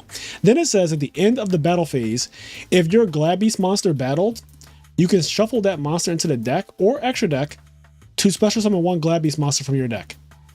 Like, what? So fucking crazy. This card is in summon Heraclinos. Next turn, summon Jaizaris, pop 2. Like, what is happening? Pretty also, insane. what is actually happening now? Like, in all seriousness, A Duplock. this is like Frog-lock, rather. this is a super duplock too. Yeah, I think that would be really, honestly, really, really cool. That's the tournament I want to see. I kind of want to see it too. I think that if we ban hero, the keyword, like hero, you cannot play heroes, period. That'll make it a lot more contained, because then you're just forced to play archetype specific We'll get stuff. to see. We might get to see X-Sabers. You will see X-Sabers for sure. I don't know what X-Saber support they got after like 2012, but Yeah, I'm me sure neither. that they got something, I would think. But yeah, Glad Beast, 6 Sams, Lightsworn, Blackwings. What else? Frogs. You know, Yes. fucking totally. So would totally awesome? Does he? What do you do? Does he? Will just count? I don't think so, because he's not actually a frog in any way. He's actually a toxic generic Xyz monster. Interesting. Like when I say archetype specific, I do mean it needs to be referential to the exact archetype. Like, it has to say it on the card somewhere that, like, Yeah. this is, so like the baby JD talks about JD, like, on the card, I think. Yeah. Or it talks about Lightsworn. Not baby Justin Bieber came up. That's crazy. So this guy says, if you have a Lightsworn monster in your graveyard, so like, this is what I mean. It's a Lightsworn archetype card. It says if you have a Lightsworn monster in your graveyard, you can special summon this card from your hand. If this card is special summoned, you can send 1 Lightsworn card from your deck to the graveyard, except him. If this card is sent to the graveyard, you can add 1 dragon monster with 3,000 attack and 2,600 defense, oddly specific, from your deck to your hand. JD has exactly those stats. So this is one of the best cards I've ever seen, because I just wonder why. Why don't they just? Why did? Like, I don't understand why they're gaslighting people. Like, why not just say you can add Judgment Dragon to your hand? Like, I don't understand why they're like, you can add a card that happens to have these stats. Like, what? Why? It is kind of ridiculous that they like put that on there. It literally says that JD is the only monster with those stats. 3,000 and 2,600. Nothing else has those stats. That's also a dragon. Like, it's just so random. Did it say that part? Yeah, it says dragon. Oh, it does say dragon. Yo. All right, no, you're right. You're right, Kenny. They are just straight up gaslighting. Like, why? Just fucking say the card. They're like, we didn't say JD. We didn't say you had to add JD. Like, yes, the fuck you did, though. Sounds like there would be a lot of rules for this tournament. I actually don't think so, though. I think it really does just kind of generically come down to, like, you can play Blackwing cards. You can play Lightning cards. You can play, you know what I mean? Like, Yeah, I actually don't think it's yeah, that it's actually easier. It's easier than you think. Like, for if you want to play GBs, you can play all cards that blatantly reference Gladiator Beast on the card. You have to have, Gladiator Beast in the card's name, or the card's description has to say it does things to Gladiator Beast. Correct. Yeah. That said, I got to jump out of here. There's some Okay. stuff I got to go do. Well, enjoy your night. I'll see you on Saturday, actually. I'll see you Saturday. Yep. You guys enjoy your night. I'll be at the regional on Saturday. And once again, thank you guys for getting us over 4,000 subscribers on YouTube. Yes, and the giveaway is coming. There's going to be a giveaway for a Light and Darkness Dragon mat or a Hamster mat. The winner's pick. And you know, we're trying to get to that juicy little 5K, and then onward and upward from there. Thank you, everybody, and I'm out of here. See ya.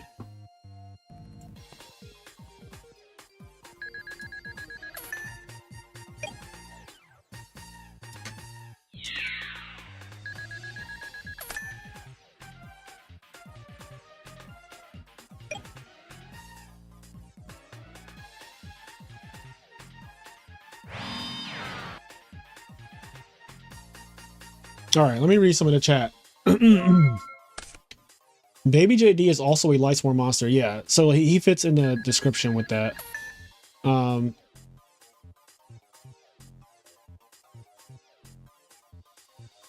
Yeah, Ronin Toad would have to go, obviously, because or I would ban Mash Driver.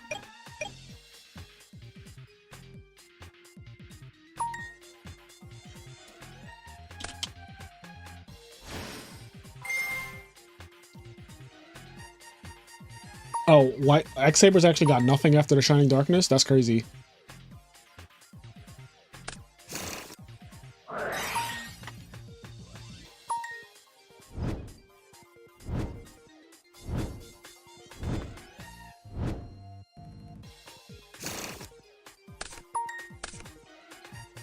There's a Dark JD that I can add too. Yeah, Punishment Dragon, yep.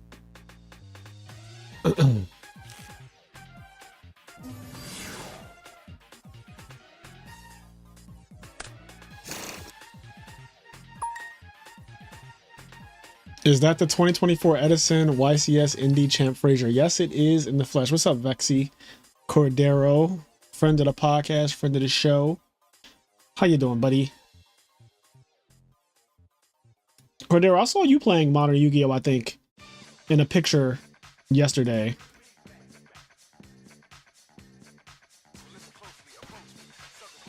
You back to playing Yu-Gi-Oh! King? Taking a little break from the other card games?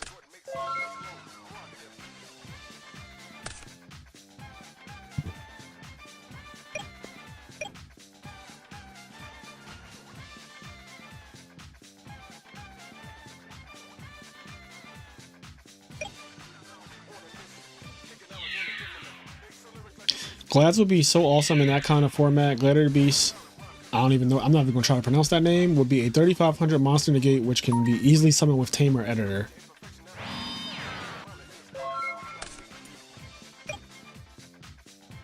Frazier made that tourney. He's a biatch, no diddy. I don't even know what he's talking about. He on that U-Bell spice.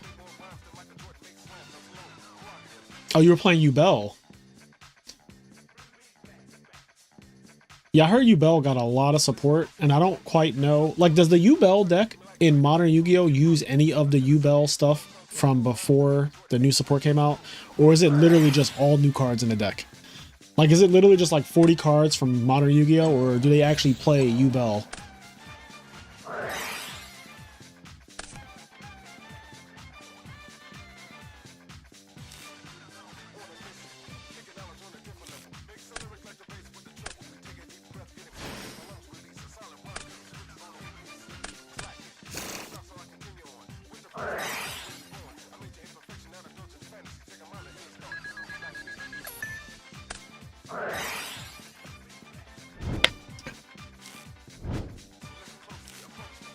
What's happening in this duel?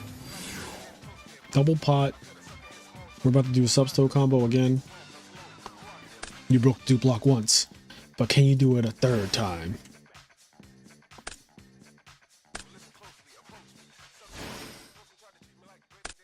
Tadpole kind of crazy.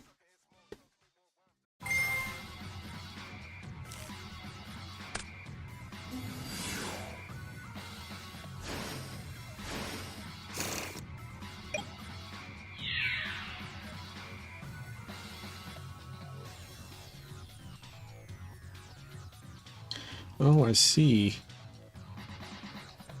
So Swap Frog sends tab holes. Then tab holes are beneficial to Death Frog. This is interesting. Spyro has been actually cooking with this deck. Like, I don't quite know the ins and outs of this deck, but he's cooking. I saw the Metamorph support this morning, actually. That was the first thing I saw when I woke up. This idea of tournament is fucking awesome. I mean, your logo is based around Black Rose.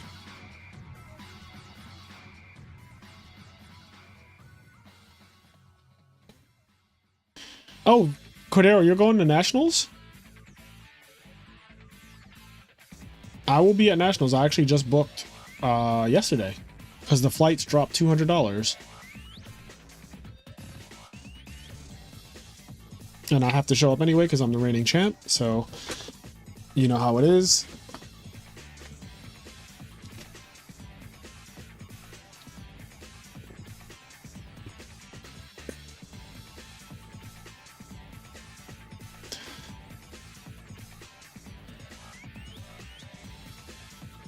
No, zombies don't count, Victor. It's only archetypes, like actual archetypes.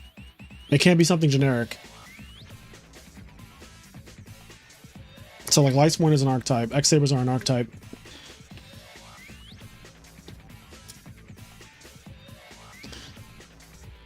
Black Wings, Gladiator Beast, like all the archetype stuff. Flamvel's an archetype, for example.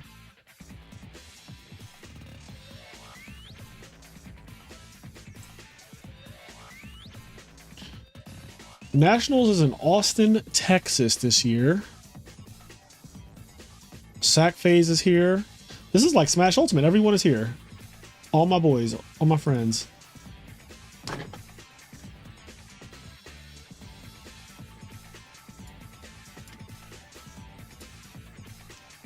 No, ships do not count. If it's not an archetype, it does not count.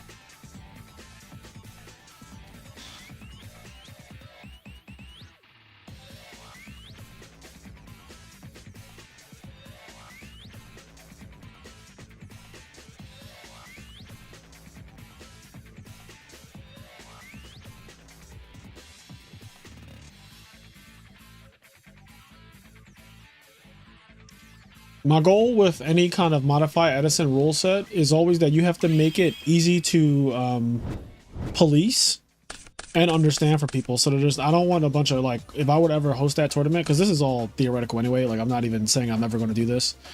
But even if I were to host this tournament, I don't want to deal with like having to answer a million questions on what can I play, what can't I play. It's just like, if this is not a fucking card that says the word Lightsworn on it, do not ask me about it.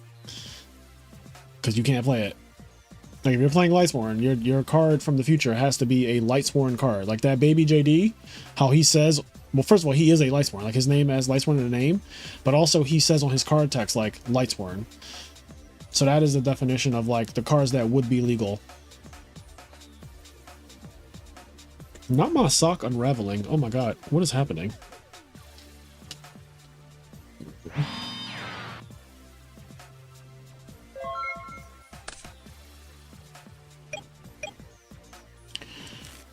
Monarchs are an archetype.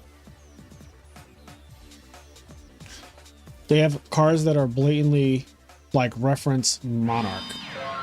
The Monarch Stormforth.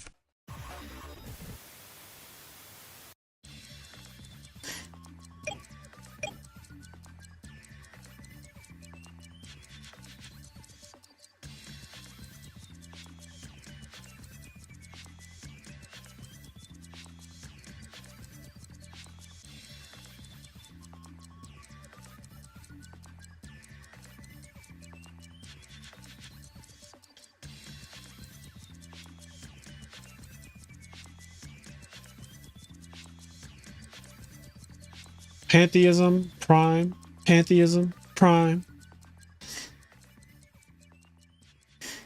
Domain of the Monarchs.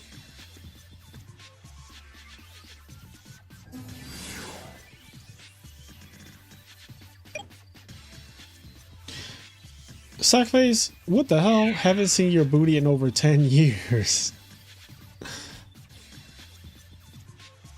Not your booty. Damn, he just raw summoned the Blizzard. When you're down bad, you know? Blizzard in. 1300 in. Hell yeah, I'm entering my own tournament with Monarchs.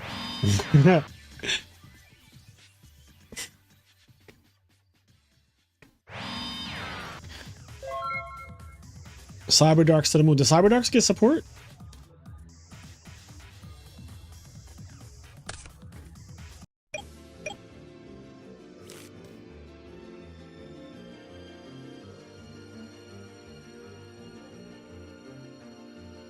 Cyberdark Impact.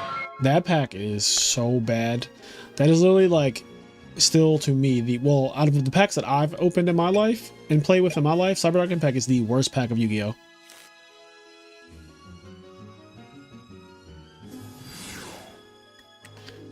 Gravekeeper's got new support too, kinda ass, but it can be fun. Didn't Toons get some wild ass modern cards? Toons? I like Toons. Yeah, like Toons are an archetype too. Their cards reference each other. They say things like Toon World or Toon whatever. Toon Table of Contents.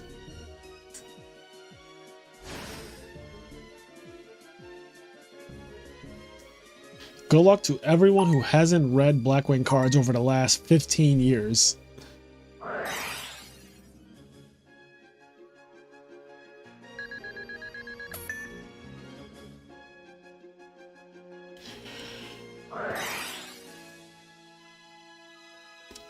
Machina.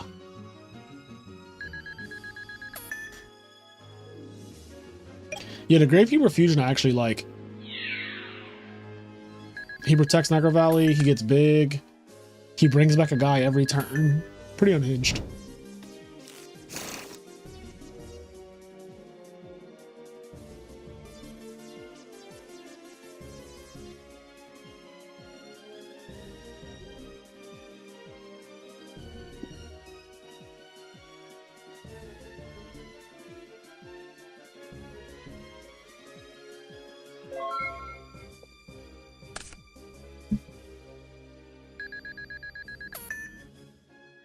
Yeah, the GK Fusion is nice.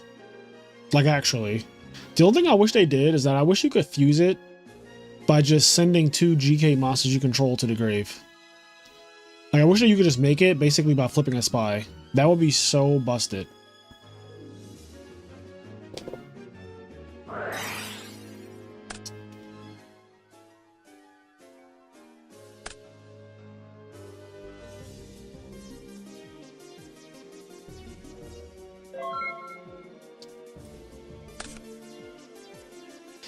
Charge the Light Brigade literally says summon JD, 2 A-star synchros, and mill 15 cards. That's wild.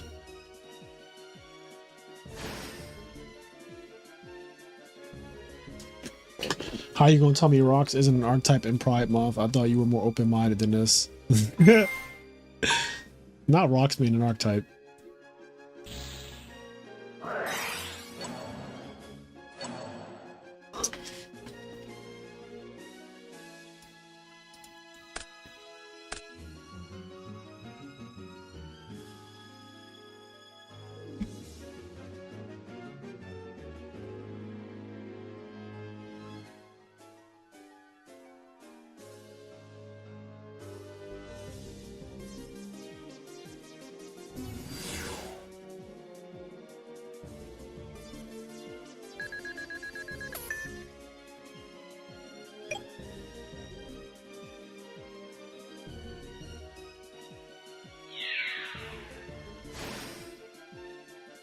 Gravekeepers. Cyberdark's got a 5,000 attack unaffected guy. What the hell? What is that? They got a towers? Why does all... I feel like eventually every archetype ends up with a towers. Am I crazy? I feel like every archetype eventually just ends up like, oh, I'm a fucking towers. Like Blackwings has one randomly.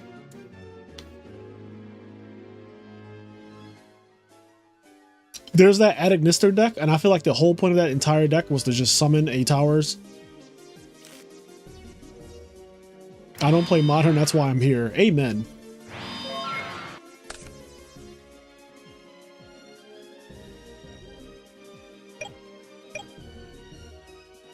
Was Emancipator like tier 0 at its peak? Because that was during the pandemic, right? So we didn't really get to like bask in that format too long. Oh yeah, the Power Ranger deck got a towers too. I like that one. Magnus, I think, or something like that.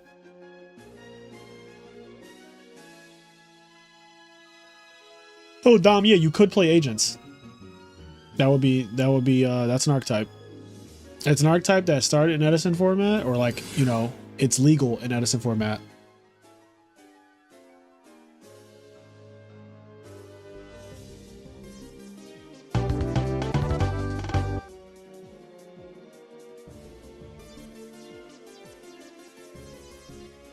There were no events, so it can be considered for tier 0. Damn. It was like Dragon Rulers and Spellbook, not really tier 0 because another deck was there. Yeah, but the other deck, so Dragon Rulers is tier 0 though. Like there's another deck in Dragon Ruler format, but it's not as good. Dragon Rulers took up so much of the top spots in every tournament that they were in. And they also won.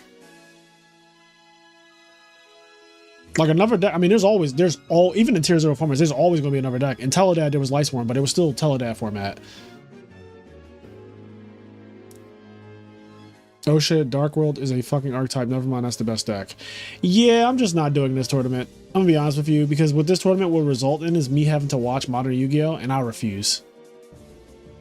Like, I actually just refuse. What I could do, though, and I think this is the much better idea, and it's way easier to police it, is you're allowed to play one card from the archetype's future. You could play 3 of it, though.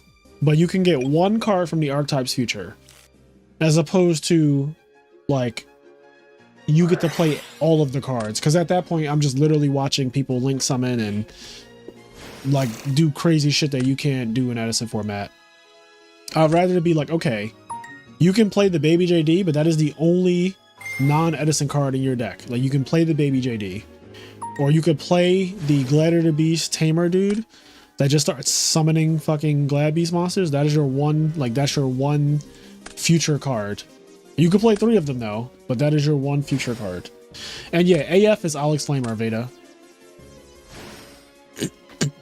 No, Hero would not be banned because you can just play one card at 3. So that actually might be the next special tournament. It's Edison format, but you're allowed to play one card from the future at 3, basically, for your archetype. First, you should just make your own custom Edison format. Yeah, I don't have time. I just don't have time.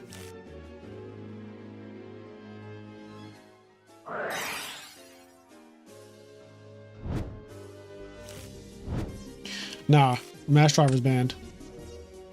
Also, and I've been thinking about this for a while now, I'm going to start putting a rule in place for all special tournaments that you cannot win the game on turn 1.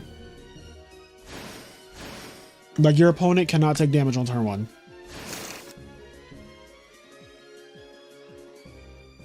I think that's a rule that, honestly, Konami should also put into place.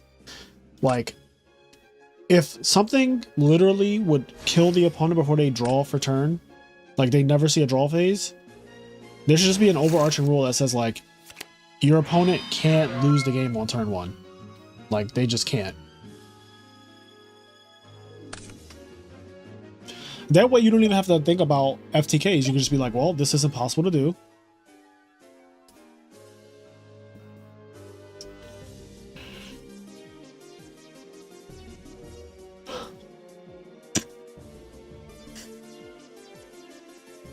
I think I just want Ancient Gear Reactor Dragon. What's Ancient Gear Reactor Dragon? 3 dad, way more broken. Man, imagine having 3 dads. That sounds like a lot of dads. Will Lightsworn with 3 JD and Honest, or Etel a dad with 3 Dark are more broken? I have no idea.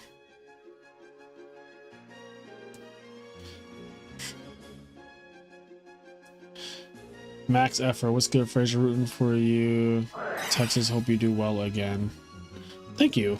I hope I do well again too.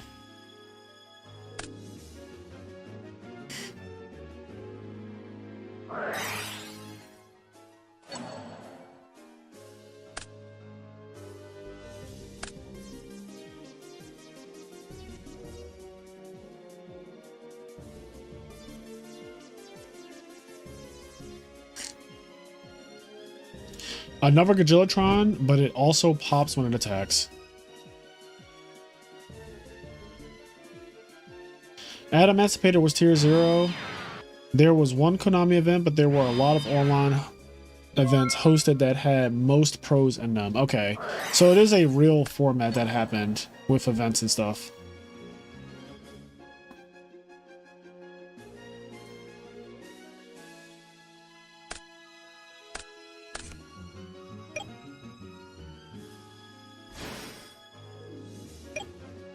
These Death Frogs have been going so hard.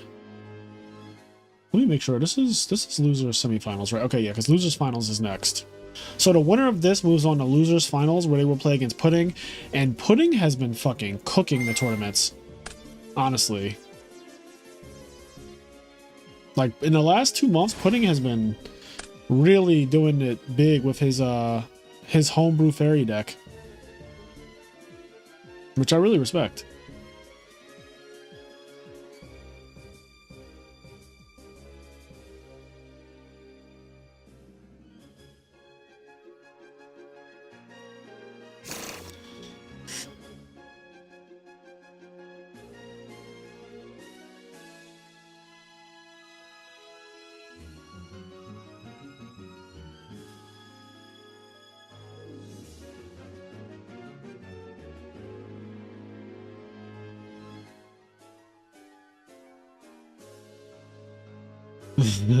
Flamers is frustrated. He said freaking frogs.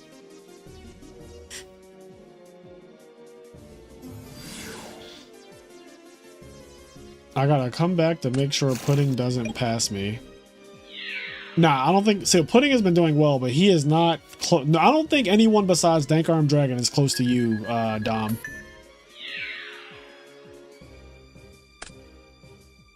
Like, you guys are the only you guys are the closest. In terms of number of tournament wins, you guys are both at like 6 or 7 wins or some shit.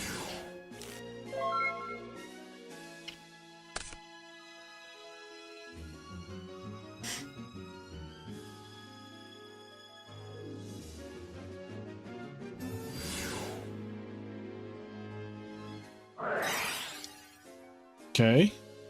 Gotta tag Dupe Frog. And Dupe Frog cannot die in battle. That is a pretty big Sirocco, though.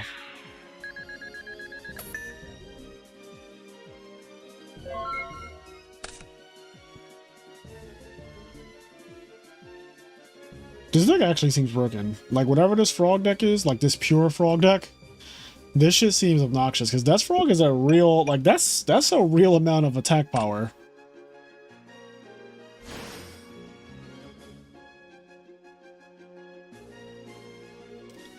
And then you have Synchros. Is this just Brionic per game? No. Something else.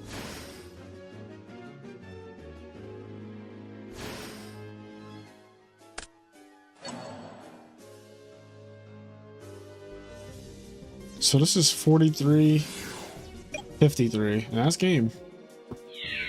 All right. We are moving on to losers finals.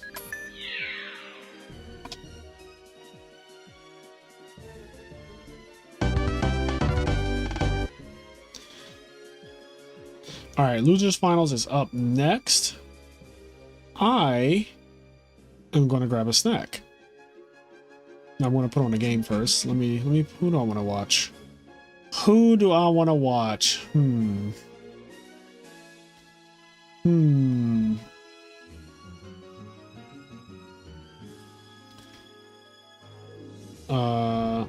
don't recognize any of these people. Am I in the right section? Okay, I'm in Edison section. Oh, perfect. Toxic mirror match. I'll be back.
All right, I'm back. I am back. Okay, let's see. So who we got for... Oh, it's pudding, right?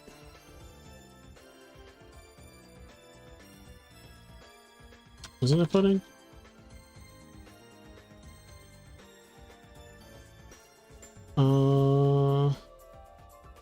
What's going on? Maybe they waited for me?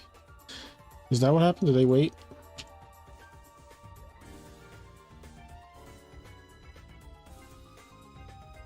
Alright, let me see what chat's talking about. Maybe I missed something.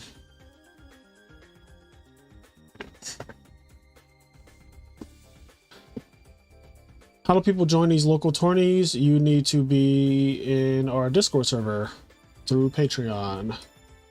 That is the only way you can play in our tournaments. You have to go through our Patreon and get in the Discord server.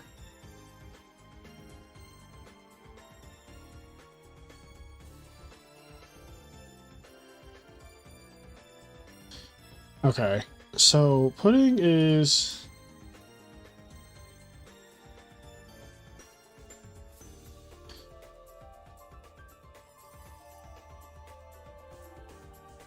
Alright, so they're going to be playing in a little bit. While they do that, I'm going to watch some more of my boy Cavism while he learns the Hero Frog deck. And I got myself an Atkins protein bar. This is my snack of choice today. You guys can't really see this because of the green screen, but yeah, it's a blueberry Greek yogurt bar, 15 grams of protein, and only 3 grams of sugar. I've been eating these as my snack lately because I'm trying to cut a little bit.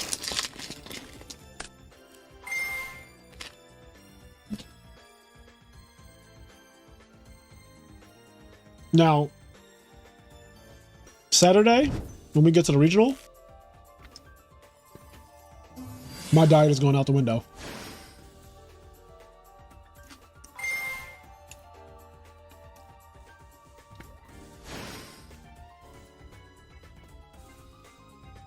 That's not a bad idea, pure music.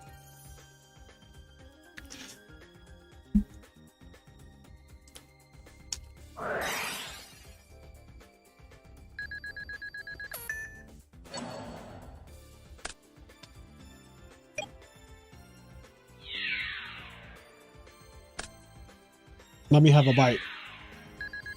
I'm hungry.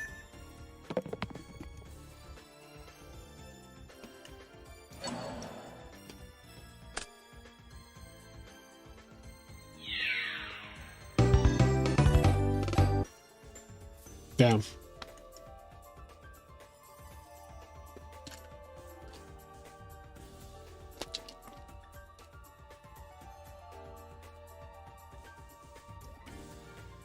Is anyone else from the house going to Nats? No.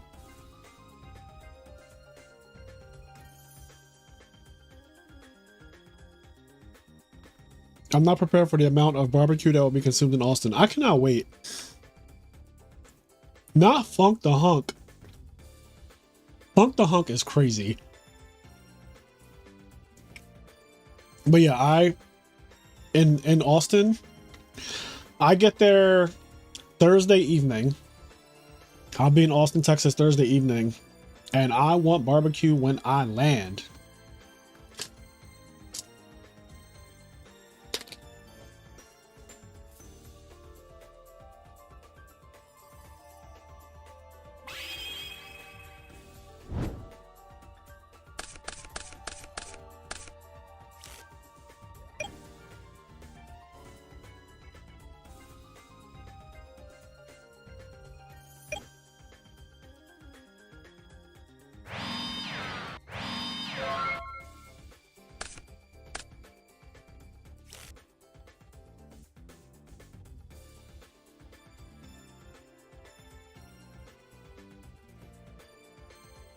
Party Friday night. I don't do parties, Quest.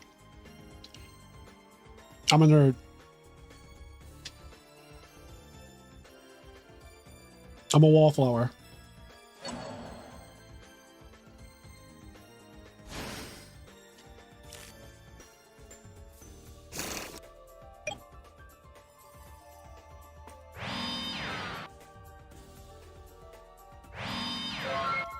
I haven't booked the hotel yet either.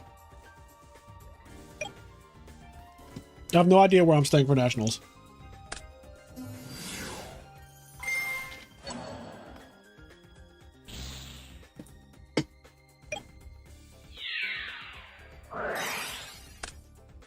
Yo, that MST was fast as shit. Like, he knew. I guess he dust shooted him, right? Okay, I'm about to say, like, that was fast as shit.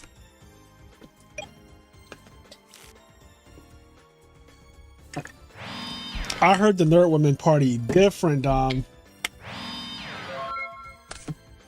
Now, women aren't my thing, but I heard that for you guys who like women, I heard that the nerd women are, they party different. That's what I heard.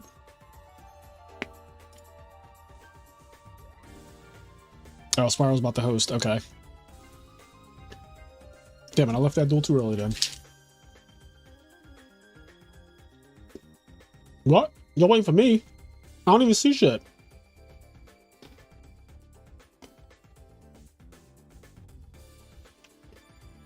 Here we go.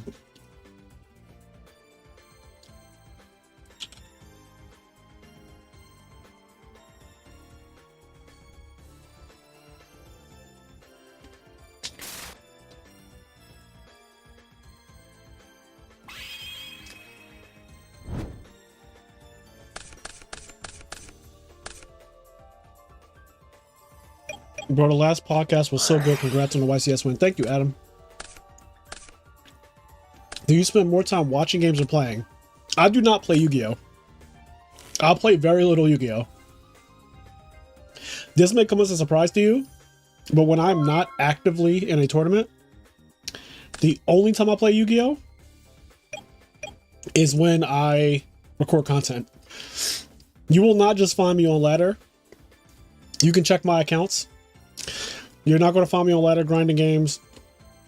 You're not going to find me in unrated playing games. I literally only play Yu-Gi-Oh! For 2 reasons. A tournament, which are not that frequent for me, or when I'm recording content.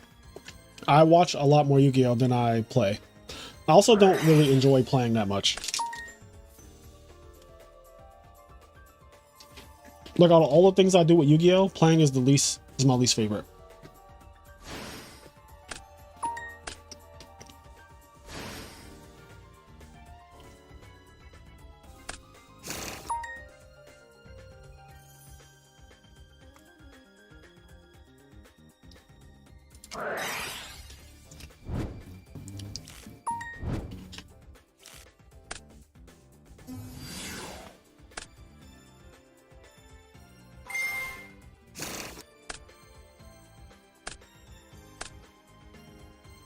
No, I don't play in real life. I don't have a local or anything. Like, there's no local. There's no local in my area. My local used to be Thursday night. So, like, right now, 2 years ago when my local was actually Edison, we would go on Thursday nights. And then we would go to, like, a restaurant afterwards. Like, we would play the local, we would go to a restaurant. But our local died in, like, the beginning of 2023. And I haven't been there in years. Or I should say well over a year. So the pinned message, Dom, I pinned it because it's an inside joke. But like, Veda goes to my locals. And in 2023, I was saying that I'm done with this gay shit. And I'm gonna go straight in 2024. And that was like the joke for like the last 3 months of 2023. I was saying like, this is my last year on this gay shit. If it doesn't work out by the end of the year, I'm going to turn straight in 2024. But technically, Veda, you haven't seen me do anything gay in 2020. You know? Like, how can you prove it, right?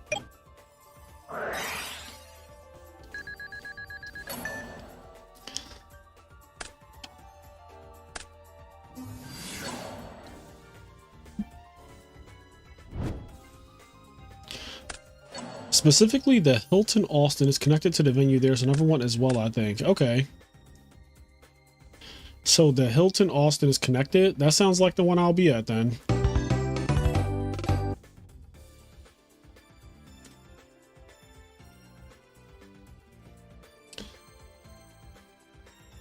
I think the only physical Yu-Gi-Oh! I'll play for the rest of my life is Nats next month, and that's going to be it for me.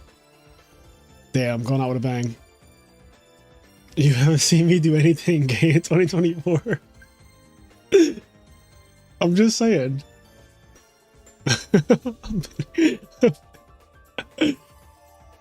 I'm hitting this now. This is so... That's such a funny comment.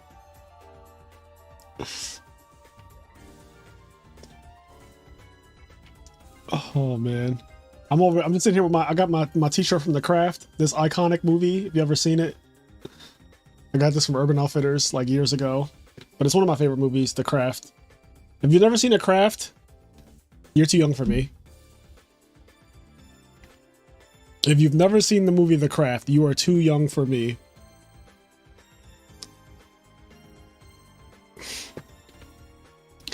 The Pride Month buff is real though, guys. I'll tell you right now, the way YCS Indianapolis went, the Pride Month, because the first day of Pride Month was actually day 1 of YCS Indianapolis, just by the way. And the Pride Month buff is crazy.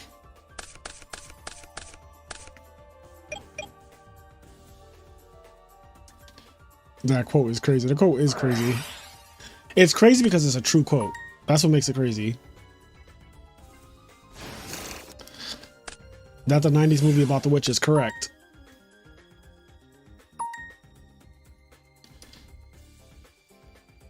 Magneto kicked Pride Month off with a bang. Oh, was the last episode of Expo 97? Was that like the beginning of Pride Month or some shit? The craft is the reason I like toxic women. Damn, Vader, that's crazy. See, we always got to unpack our childhood trauma, right? Like, you don't know how things in your childhood affect you now. Sometimes you got to unpack it. Like, why do I like toxic women? What happened in my childhood that makes me so attracted to toxic women? And the craft is probably a good reason, honestly.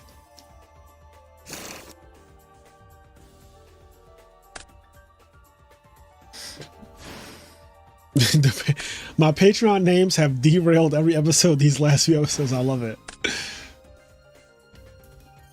Yeah, Magneto's costume was so wild. Thank God he went back to, you know, the iconic costume.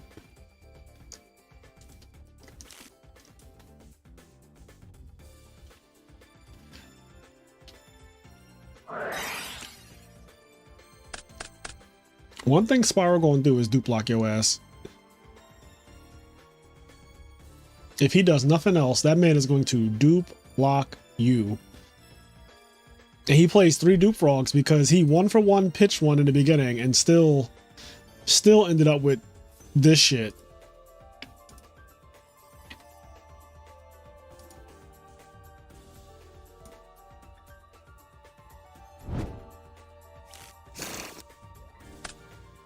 Also, all 3 of the players left in the tournament. So there's only 3 players left, and all 3 of them will take home a part of the $90 prize pool. They'll split it up. First place is $45, and the other, what is it, $45 will be split between second and third. Not evenly, but I think it's like first place is 50%, third place, first place is 50%, second place is usually 30%, and then third place is 20%, something like that. So first place will take home $45. And right now, Chai T is waiting in winner's side of grand finals. So all Chai T has to do is win one more set, and he will get first in this tournament. And I don't know if Chai T has the role yet of tournament winner. He does not. So if Chai T wins this tournament, he will also get the role in the Discord server of tournament winner, which gives you a pink name in the Discord server. It distinguishes you. You can see, if you look right here, you can see tournament winners: Ronak, James Ark, Luke Feeney, BZVK, Fatalix, Gingerilla, Payjoni. These people have all won tournaments, and there's more of them too. Cincy James. Yeah, and I'm sure that there's like people offline. Yeah, Andy Sang, A True Hero, Bad Robot. Somehow this guy.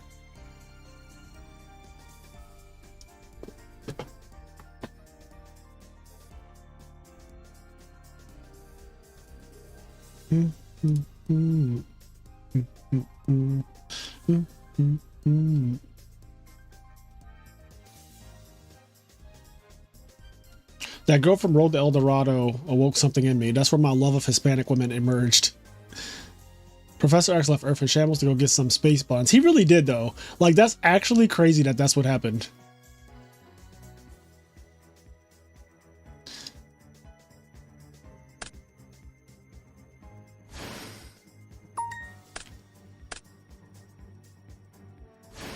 Chai is on Black Wings today.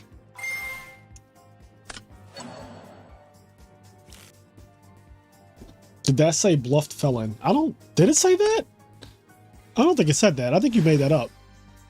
I think you made... Did you just say somehow this guy?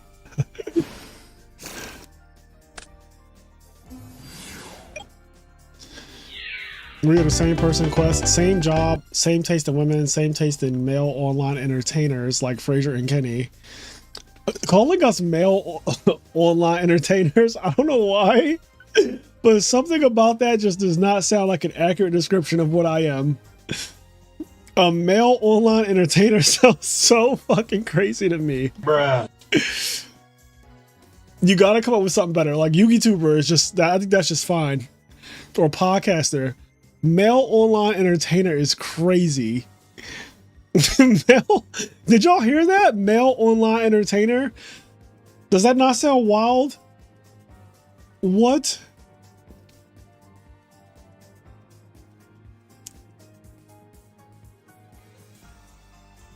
Male male online entertainment has me in shambles. Like, that sounds so crazy to me.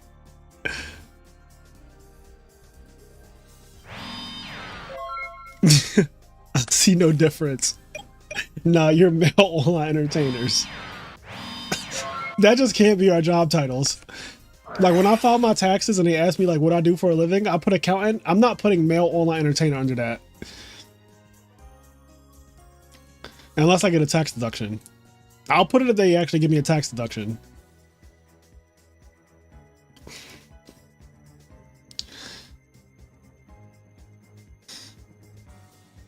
That is the most unhinged thing I heard all night. You have the same taste in male online entertainers as me. What? Like, what?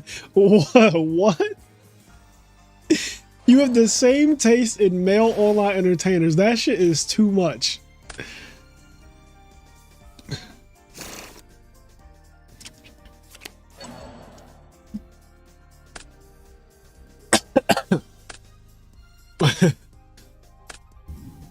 I wonder how Kenny feels about being a male online entertainer. That shit sounds... It sounds like we are doing the worst thing you can be doing online. Just selling it. Or the best thing, depending on who you ask. I've definitely subscribed to some OnlyFans in the past. I fell off of OnlyFans. Like, I don't really care for it anymore. But during the pandemic, I've definitely subscribed to some OnlyFans during the pandemic. OnlyFans link in the IMNerd bio.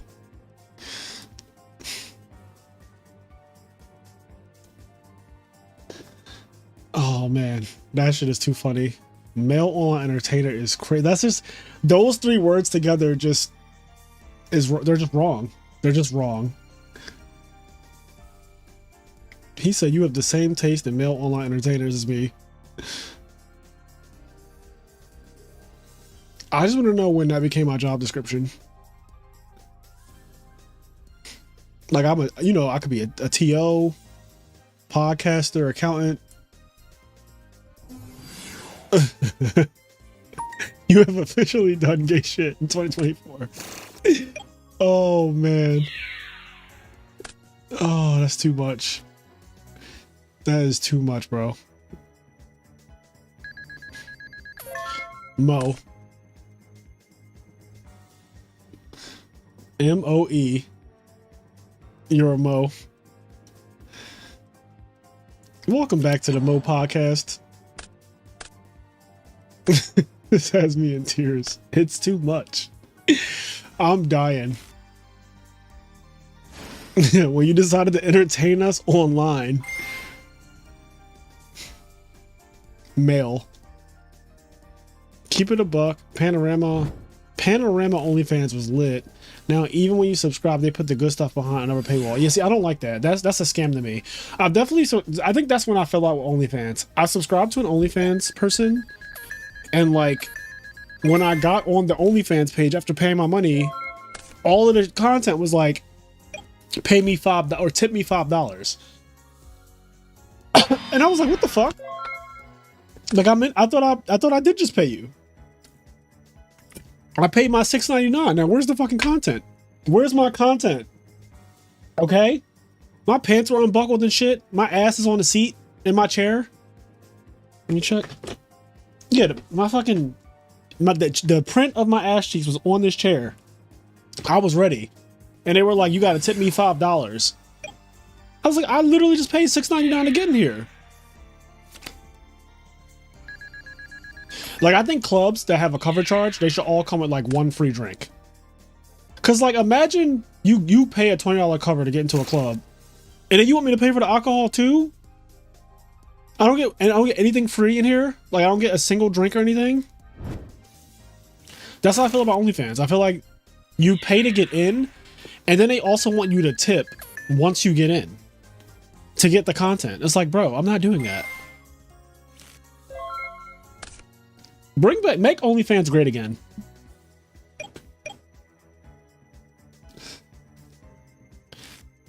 I like subscribed. It was like 1 a.m.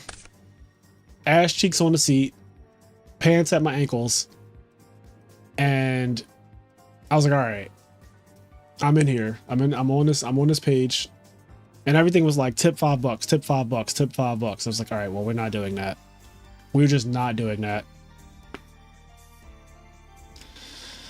Oh man. Only ugly folk pay a cover charge. Well, guess what? I'm a proud member of the Ugly Club. Also, why does he have so many cards? What is going on? Has anyone been watching this duel? Christia for frogs is like, we just hate that card. That's why I play Karma Cut. Not you, not your seat being double cheeked up at 1 a.m. Aaron kicked back like a sensei. Okay, so in damage step, they're going to use Honest. And I'm assuming that that's the 4 fairies. So Christy is coming back down main phase 2. Yep. He did that shit so fast too. Like he knew.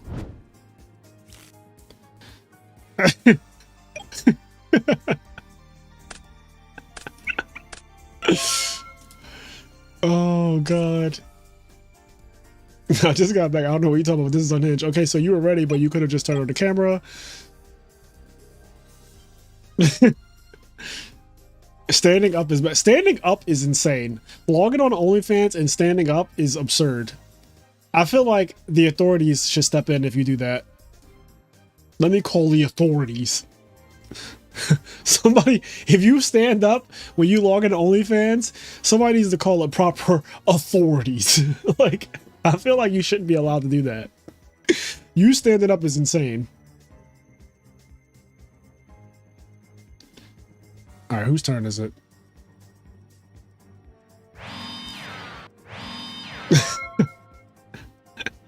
Your content chair. Listen, this chair, no one should be sitting in this chair but me, okay? This is my chair. I've had this chair for like 4 or 5 years now. I've had this chair for a very long time. This is my chair. Oh, man.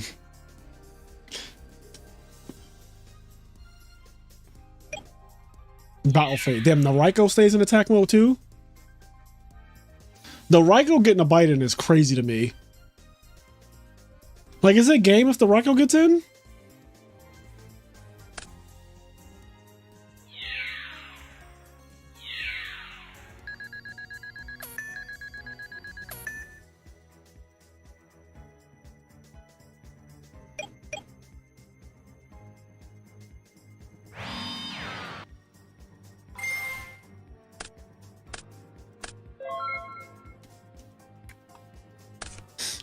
Why does being naked with shoes on feel more naked than being naked? I don't know. That's a good question, though. I guess because it's just cumbersome.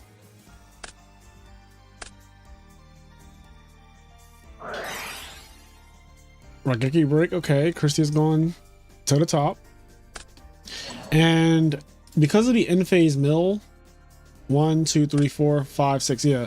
So they're over on the fairy count now. But that doesn't mean that they don't have measures to correct it.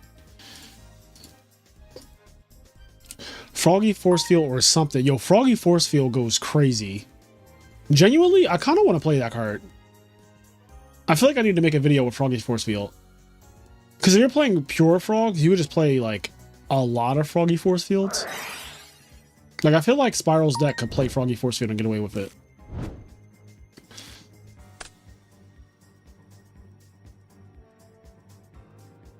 Oh, you know what? Oh, I guess I can wait. I was gonna say, I'm gonna grab the deck list. Well, I can grab Chai T's deck list. I won't show it on screen yet, obviously, until after the tournament. But I can at least grab his deck list because he's guaranteed first or second, and I always show the deck list for first or second.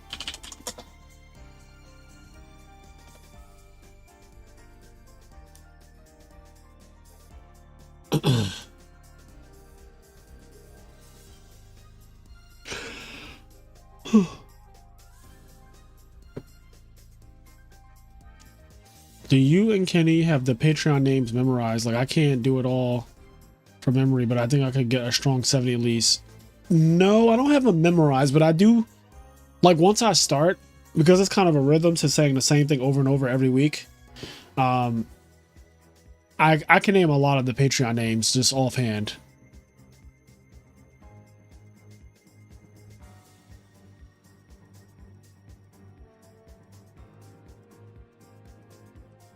Yeah, Froggy Force Field.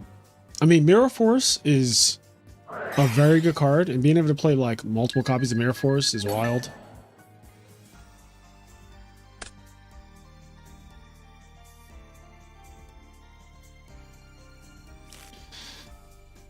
Not McCheat Seat.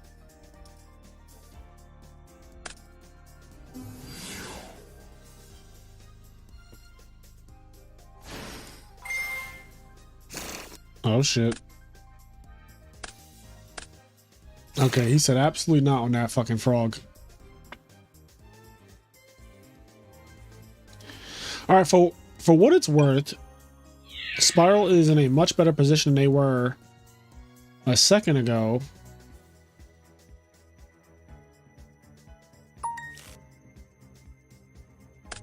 Oh, honest on Aaron?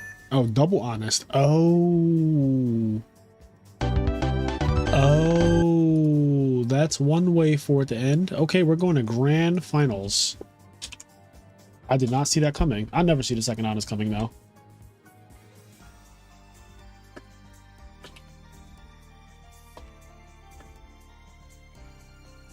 You never see it coming.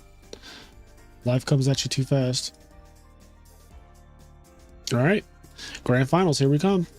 So Pudding is in his like third or fourth grand finals at this point. This guy's a fucking machine. This guy's an absolute machine with this deck. All right, so I can get Pudding's deck list now too. Schnack. Oh wait, I'm typing this in the wrong place.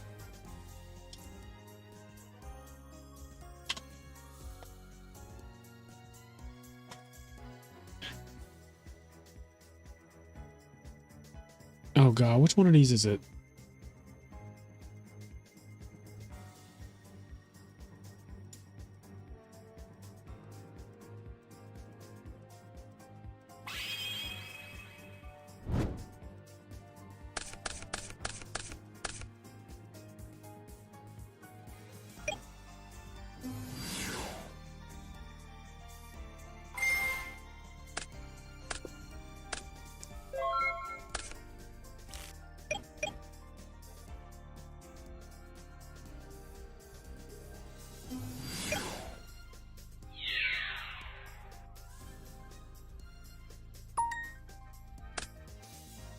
Damn, that's his third honest in a row. We just saw this man do double honest, and his first play of the next duel is honest again.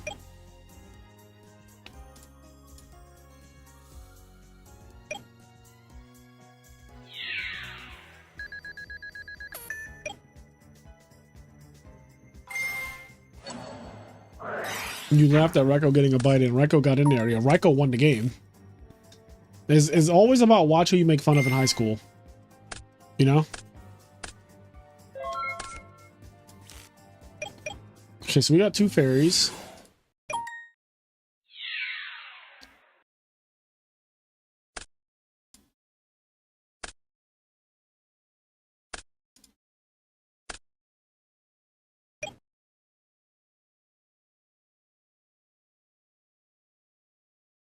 Did he activate the effective shore?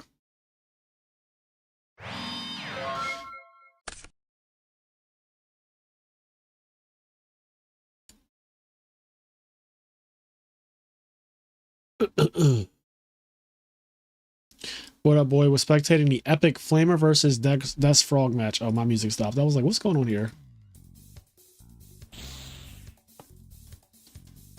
Tyler Tadeo, a true hero, Volvi the Mega Monarch, then usually a pause, chuckle, my name, then some sort of derailed convo.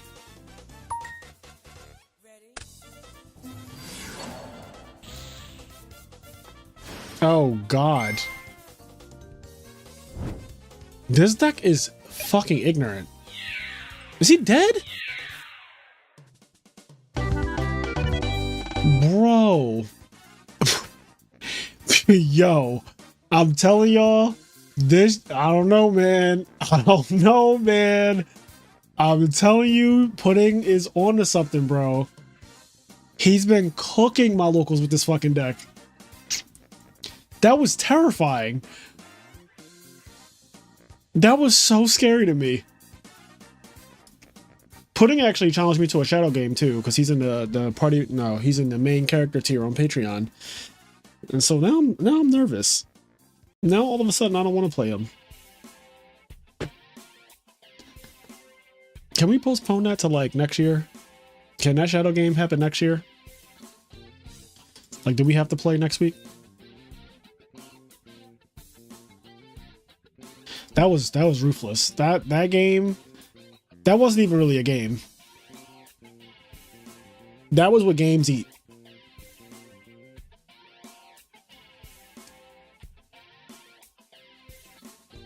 Yeah, I can't wait for House of the Dragon, Dim. I am ready. I am ready. I'm ready. I'm ready.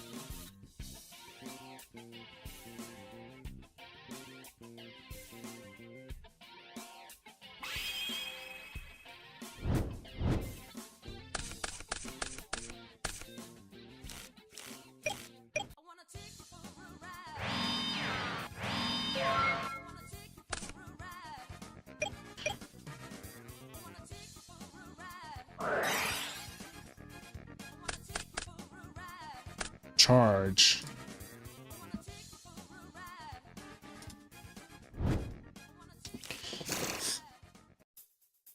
Because Christie is some... Caius Christie is someone called an ambulance, but not for me. The Boys Season 4 came out today also. Yeah, I heard. He was on Miraculous Ascents, but apparently he's on Treacherous now. Yes. He definitely has changed the deck list up.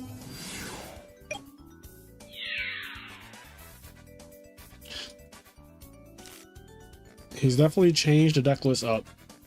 Because the last one did not have Chaos. It wasn't a Chaos Fairy deck. It was just fairies. Like Fairy Lightsworn type vibe. But this one has like a whole Chaos engine thing going on.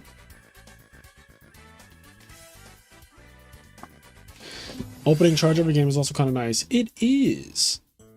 You know what's nicer than charge though? Fucking Honest.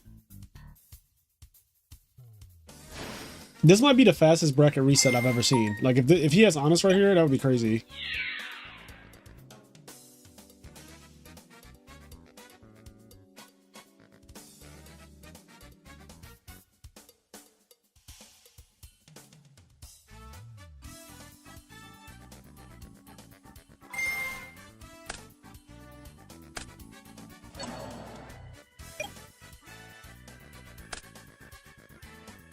The only boys Fraser watching is in that chair with his bare cheeks.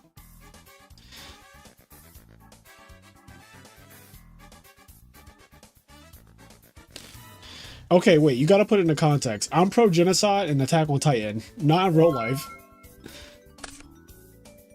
Only in Attack on Titan. And whatever nerd fantasy universe do I want the oppressed people to rise up and wipe out everything. There has to be at least one more. But mainly, Attack on Titan is one that comes to mind the most.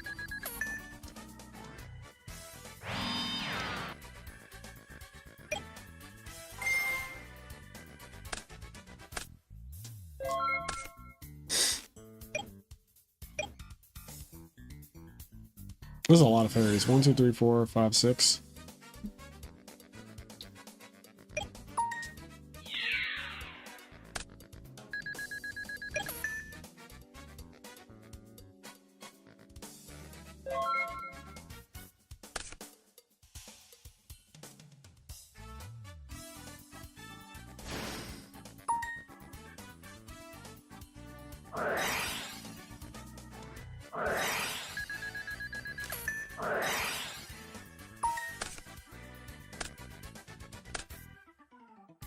Oppression stays on the field, or I was going to say, does it?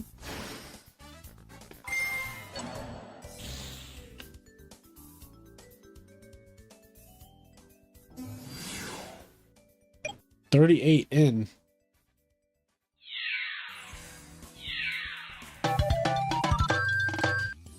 Wait, that's not game. Okay. Well. All right. One more.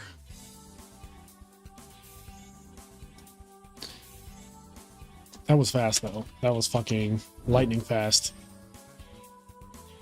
All right. Both players have taken an L at this point. That was crazy. Like, I feel like I don't have enough time to even really commentate on what's happening because it's just so quick.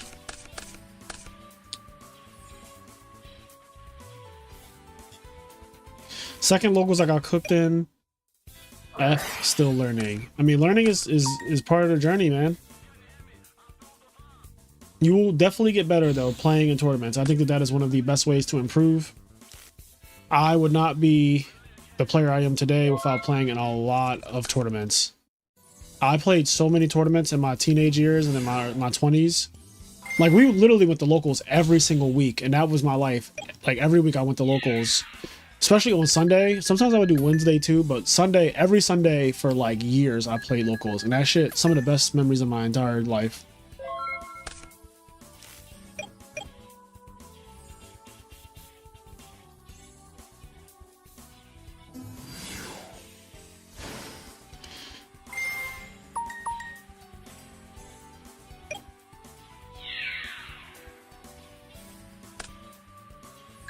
Tragodia.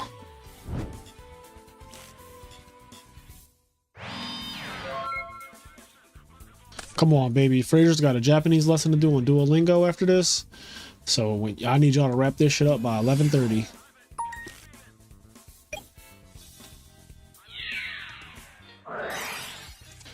Ooh, prison. Prison's nice.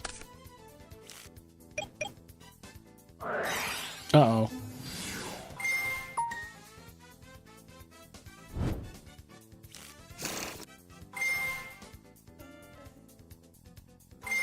I was about to say, if he doesn't have this, it's literally game.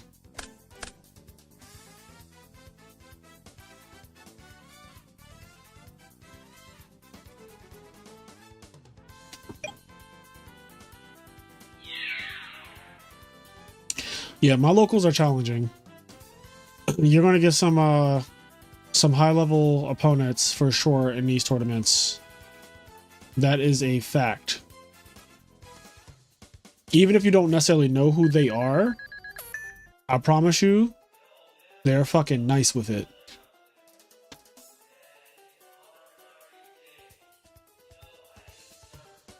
My duo bird is literally fuming angry right now. I think I have mine turned to the flaming icon as well. That bird's always fucking mad at me.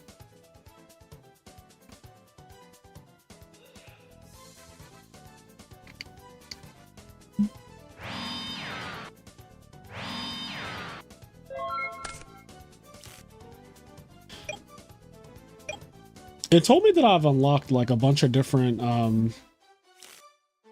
things for the little bird shit. I'm trying to see.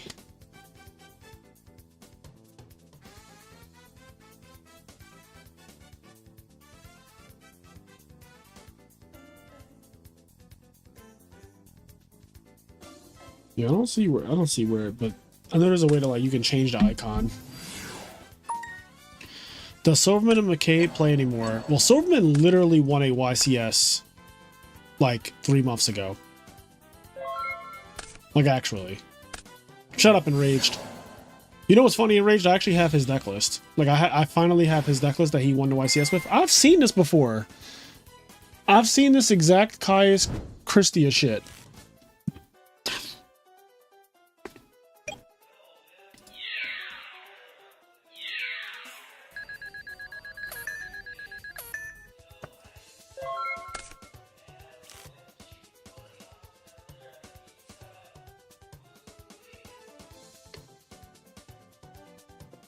Normal summon Blackwing, activate brain control?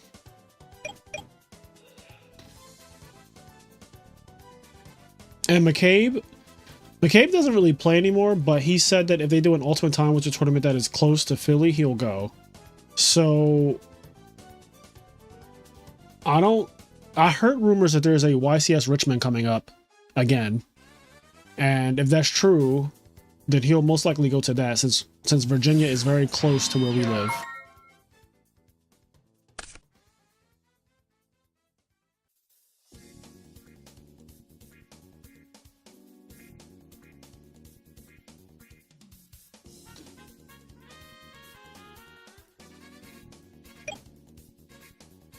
Opinion on X-Savers. Watch my tier list video. Not hitting Whirlwind, I don't know, man.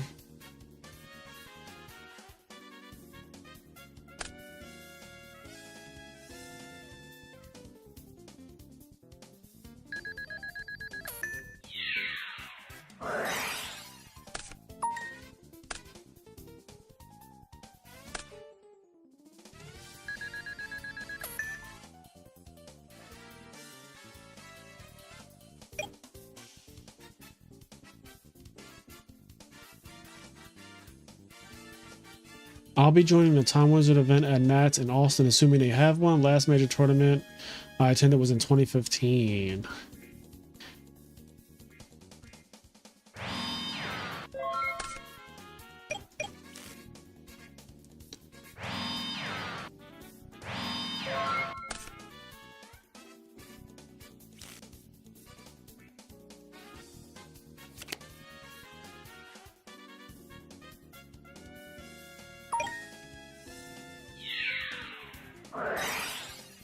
Uh-oh. She's gone. Value. What's the grave? There is a Sirocco. There's multiple Siroccos.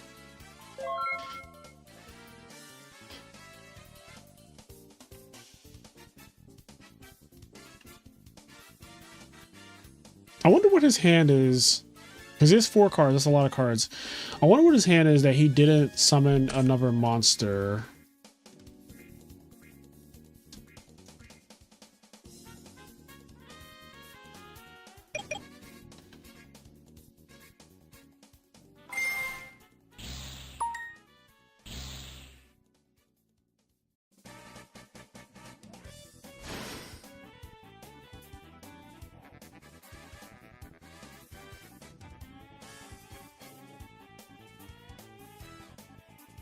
Blackwing struggles so much with fairies.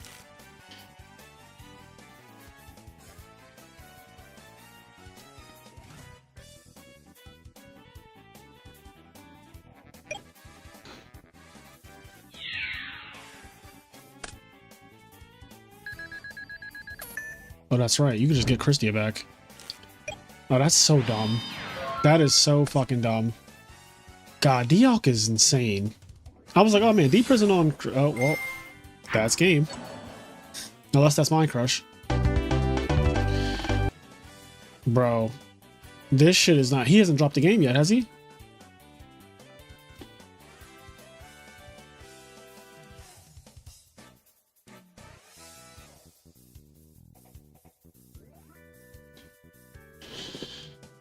Oh boy. It's 3-0. This shit is fast. Struggles until Deck Devi. Yeah, Deck Devi is the... I mean, he saw its Herald of Purple Light, though, so he's ready for Deck Devi. And Decree, as we saw last game. He milled the Herald of Purple Lights, and he activated Decree.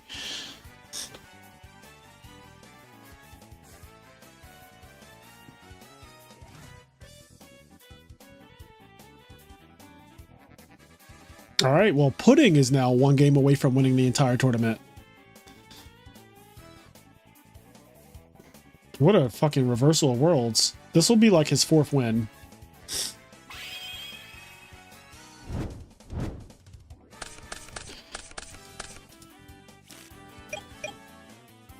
Whirlwind Shore 1 time. God damn it. Not like this. No. No.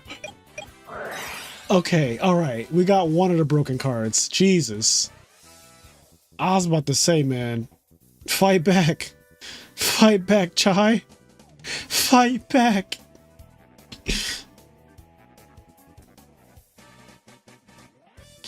Pudding makes this deck look like S tier. Yes. Yes, it does look like an S tier deck. Actually, the way he's cooking Black Wings, it looks absolutely fucking S tier.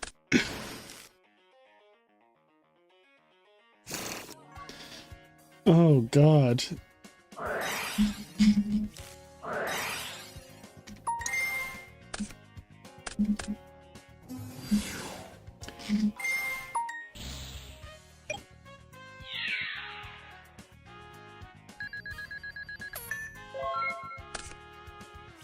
Oh, did he heavy the the legacy?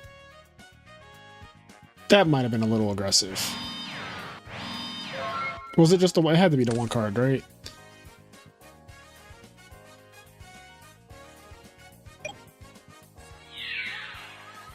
Legendary Jiu-Jitsu Master, one time. There it is. All right. Everybody says this deck is supposed to lose. Okay. And he, oh, he didn't activate Dialk. Doesn't Dialk activate?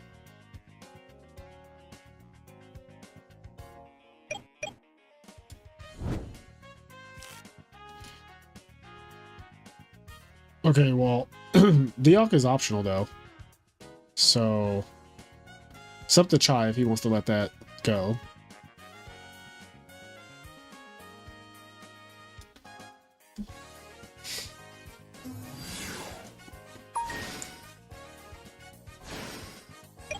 Oh my God. All right, hopefully we get to a game 3. That would be nice.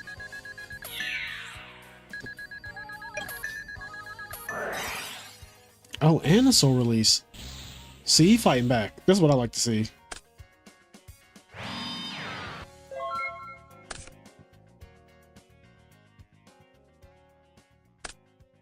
All right, game 3. Now this is for everything. Nothing else matters. All the other games that, you know, Chai got cooked, they don't matter if he gets this game right here. All right, this is the only game that matters.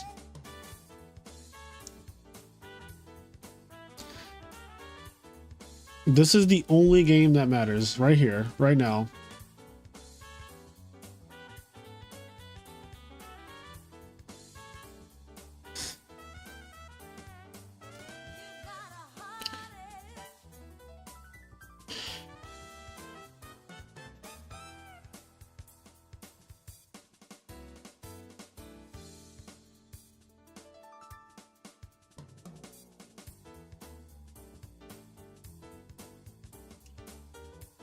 Chai, pudding. I like both of these people, Chai tea and pudding. I like both of those things.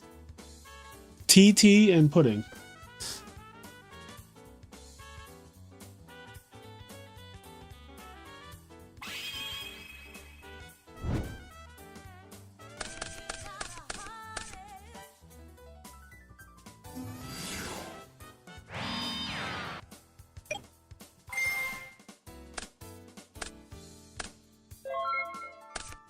Got a root for pudding playing the cooler deck. Allure. Okay. Allure. Hello.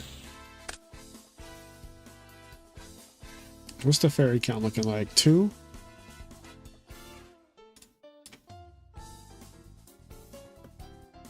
Literally just draw a deck dev simulator for Chai right now.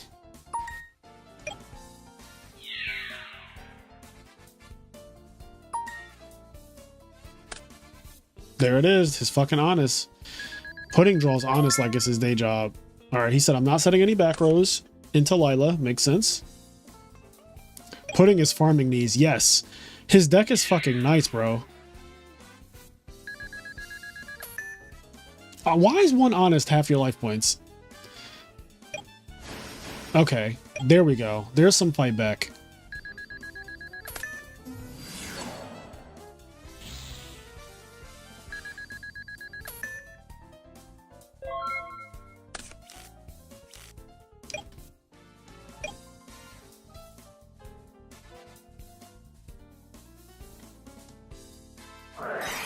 Uh-oh. Here we go.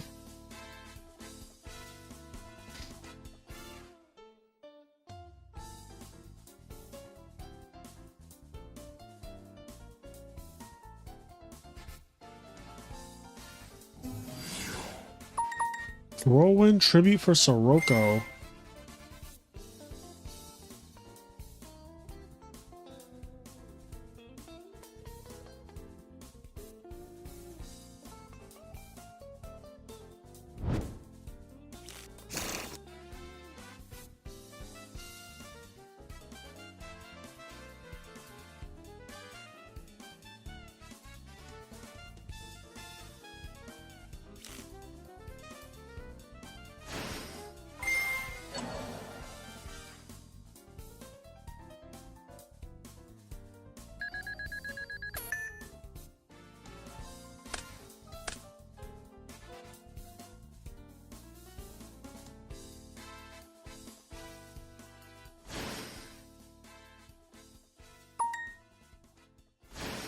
Oh shit.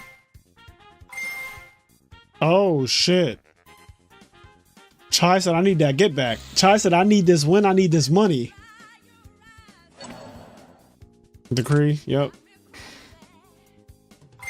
Chai said I need this win, I need this money.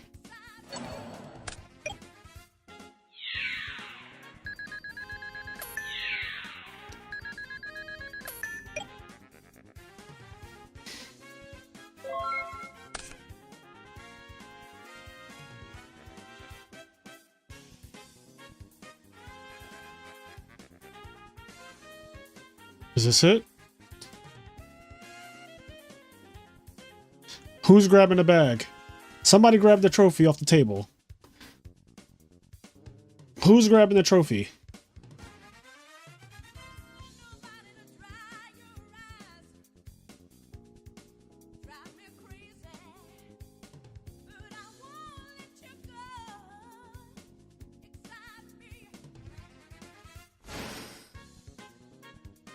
Special cyber. Set a monster. Ooh, that's not good. Dark Arm Pop. Neko Main King. Oh, alright. Well.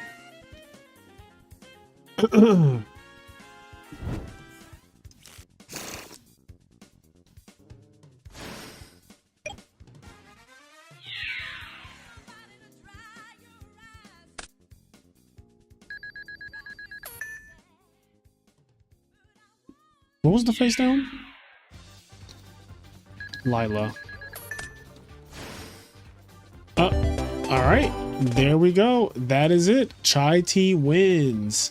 Congratulations to both players. That was really, really crazy and fast. Thank you guys. I can do my Japanese lesson. Also, Chai Tea, I am going to give you the role of tournament winner, which will change your name to Pink. Now you will be known in the Discord server as someone to be feared, as you have won an IMNerd tournament.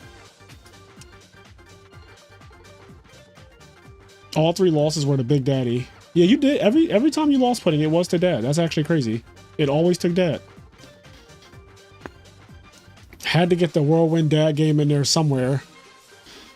Yeah, that's true. All right, so I'm going to show deck list now from the good old retro bot. I might as well just put this over here. Okay. So if you guys will take a look-see. So this is Pudding's deck. This is second place's deck right here. Read it and Weep. Very good deck. Yep. You see that? Yep. Great deck. And then here is Chai's Blackwing deck, which also a great deck. Oh, this is actually, this looks like Ludovico's list with the 3 legacies, but he's maining DDV. And yeah, this is a good list. This is a good list. Got the Gores in the side deck. You never see it coming. Gores was pretty good in that game just now. It forced out a Caius out the hand, and it also the token was used to tribute for Sirocco, which I guess that part didn't matter as much because if he didn't have that token, he could have just normal summoned Sirocco and it would have been the exact same thing. But yeah, this was first and second. So Chai Tea is going to walk away with first place, which is $45. There was a $90 prize pool, $10 a person, 9 people, double elimination. which is that's a pretty intense like amount of playing right there. In fact, let me do this. So where's the bracket?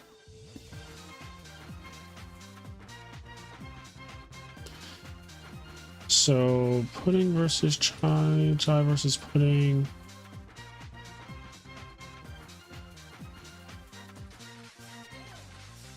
Oh, I guess.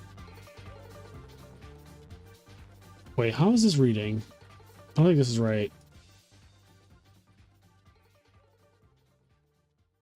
Yeah, I think that it should be like this. I think it should be pudding one first, then chai one after that. Yeah, because they play 2 sets. So to get this accurately recorded. Okay, so to get this accurately recorded, the bracket, like, it looks like this, or this is what the ending records are. So pudding 4-2, spiral 4-2, chai 4-1. Double elimination tournament, obviously, so anyone with 2 losses is eliminated. Chai only lost once, and that was to the second place guy. And yeah, here we go. But yeah, this was awesome. Thank you guys for hanging out with me tonight. Yeah, Philly Regionals this Saturday. Me and Kenny will be there, the full IMNerd podcast. And we're trying to get Stango to go as well, which will be great. But other than that, thank you guys for all of the subscribers and stuff, and all of the thanks and support that you have been giving these last couple of weeks. This feels really, really good. And I will catch you guys later. I might stream tomorrow too. Like I might do another stream tomorrow, depending what my plans are. Not 100% sure yet, because the regional is Saturday, and that's going to require a lot of energy and engaging with a lot of people and stuff. But we'll see. I might do a tournament tomorrow too, though. I might do a tournament tomorrow. So if you're in the Discord server, I'll most likely run a tournament. Even if I don't stream it, I'll still host one. And if you want to play in a tournament, you have to join the Patreon. There's a link in the description. There's also a link in the description of all of our videos to our Patreon. So if you're interested in these tournaments, if you're interested in being in the Discord server, check out our Patreon. That being said, I'm getting the hell out of here. I'm going to do my Japanese lesson. And yeah, then I'm going to have my pants at my ankles. But I'll talk to you guys later. Peace.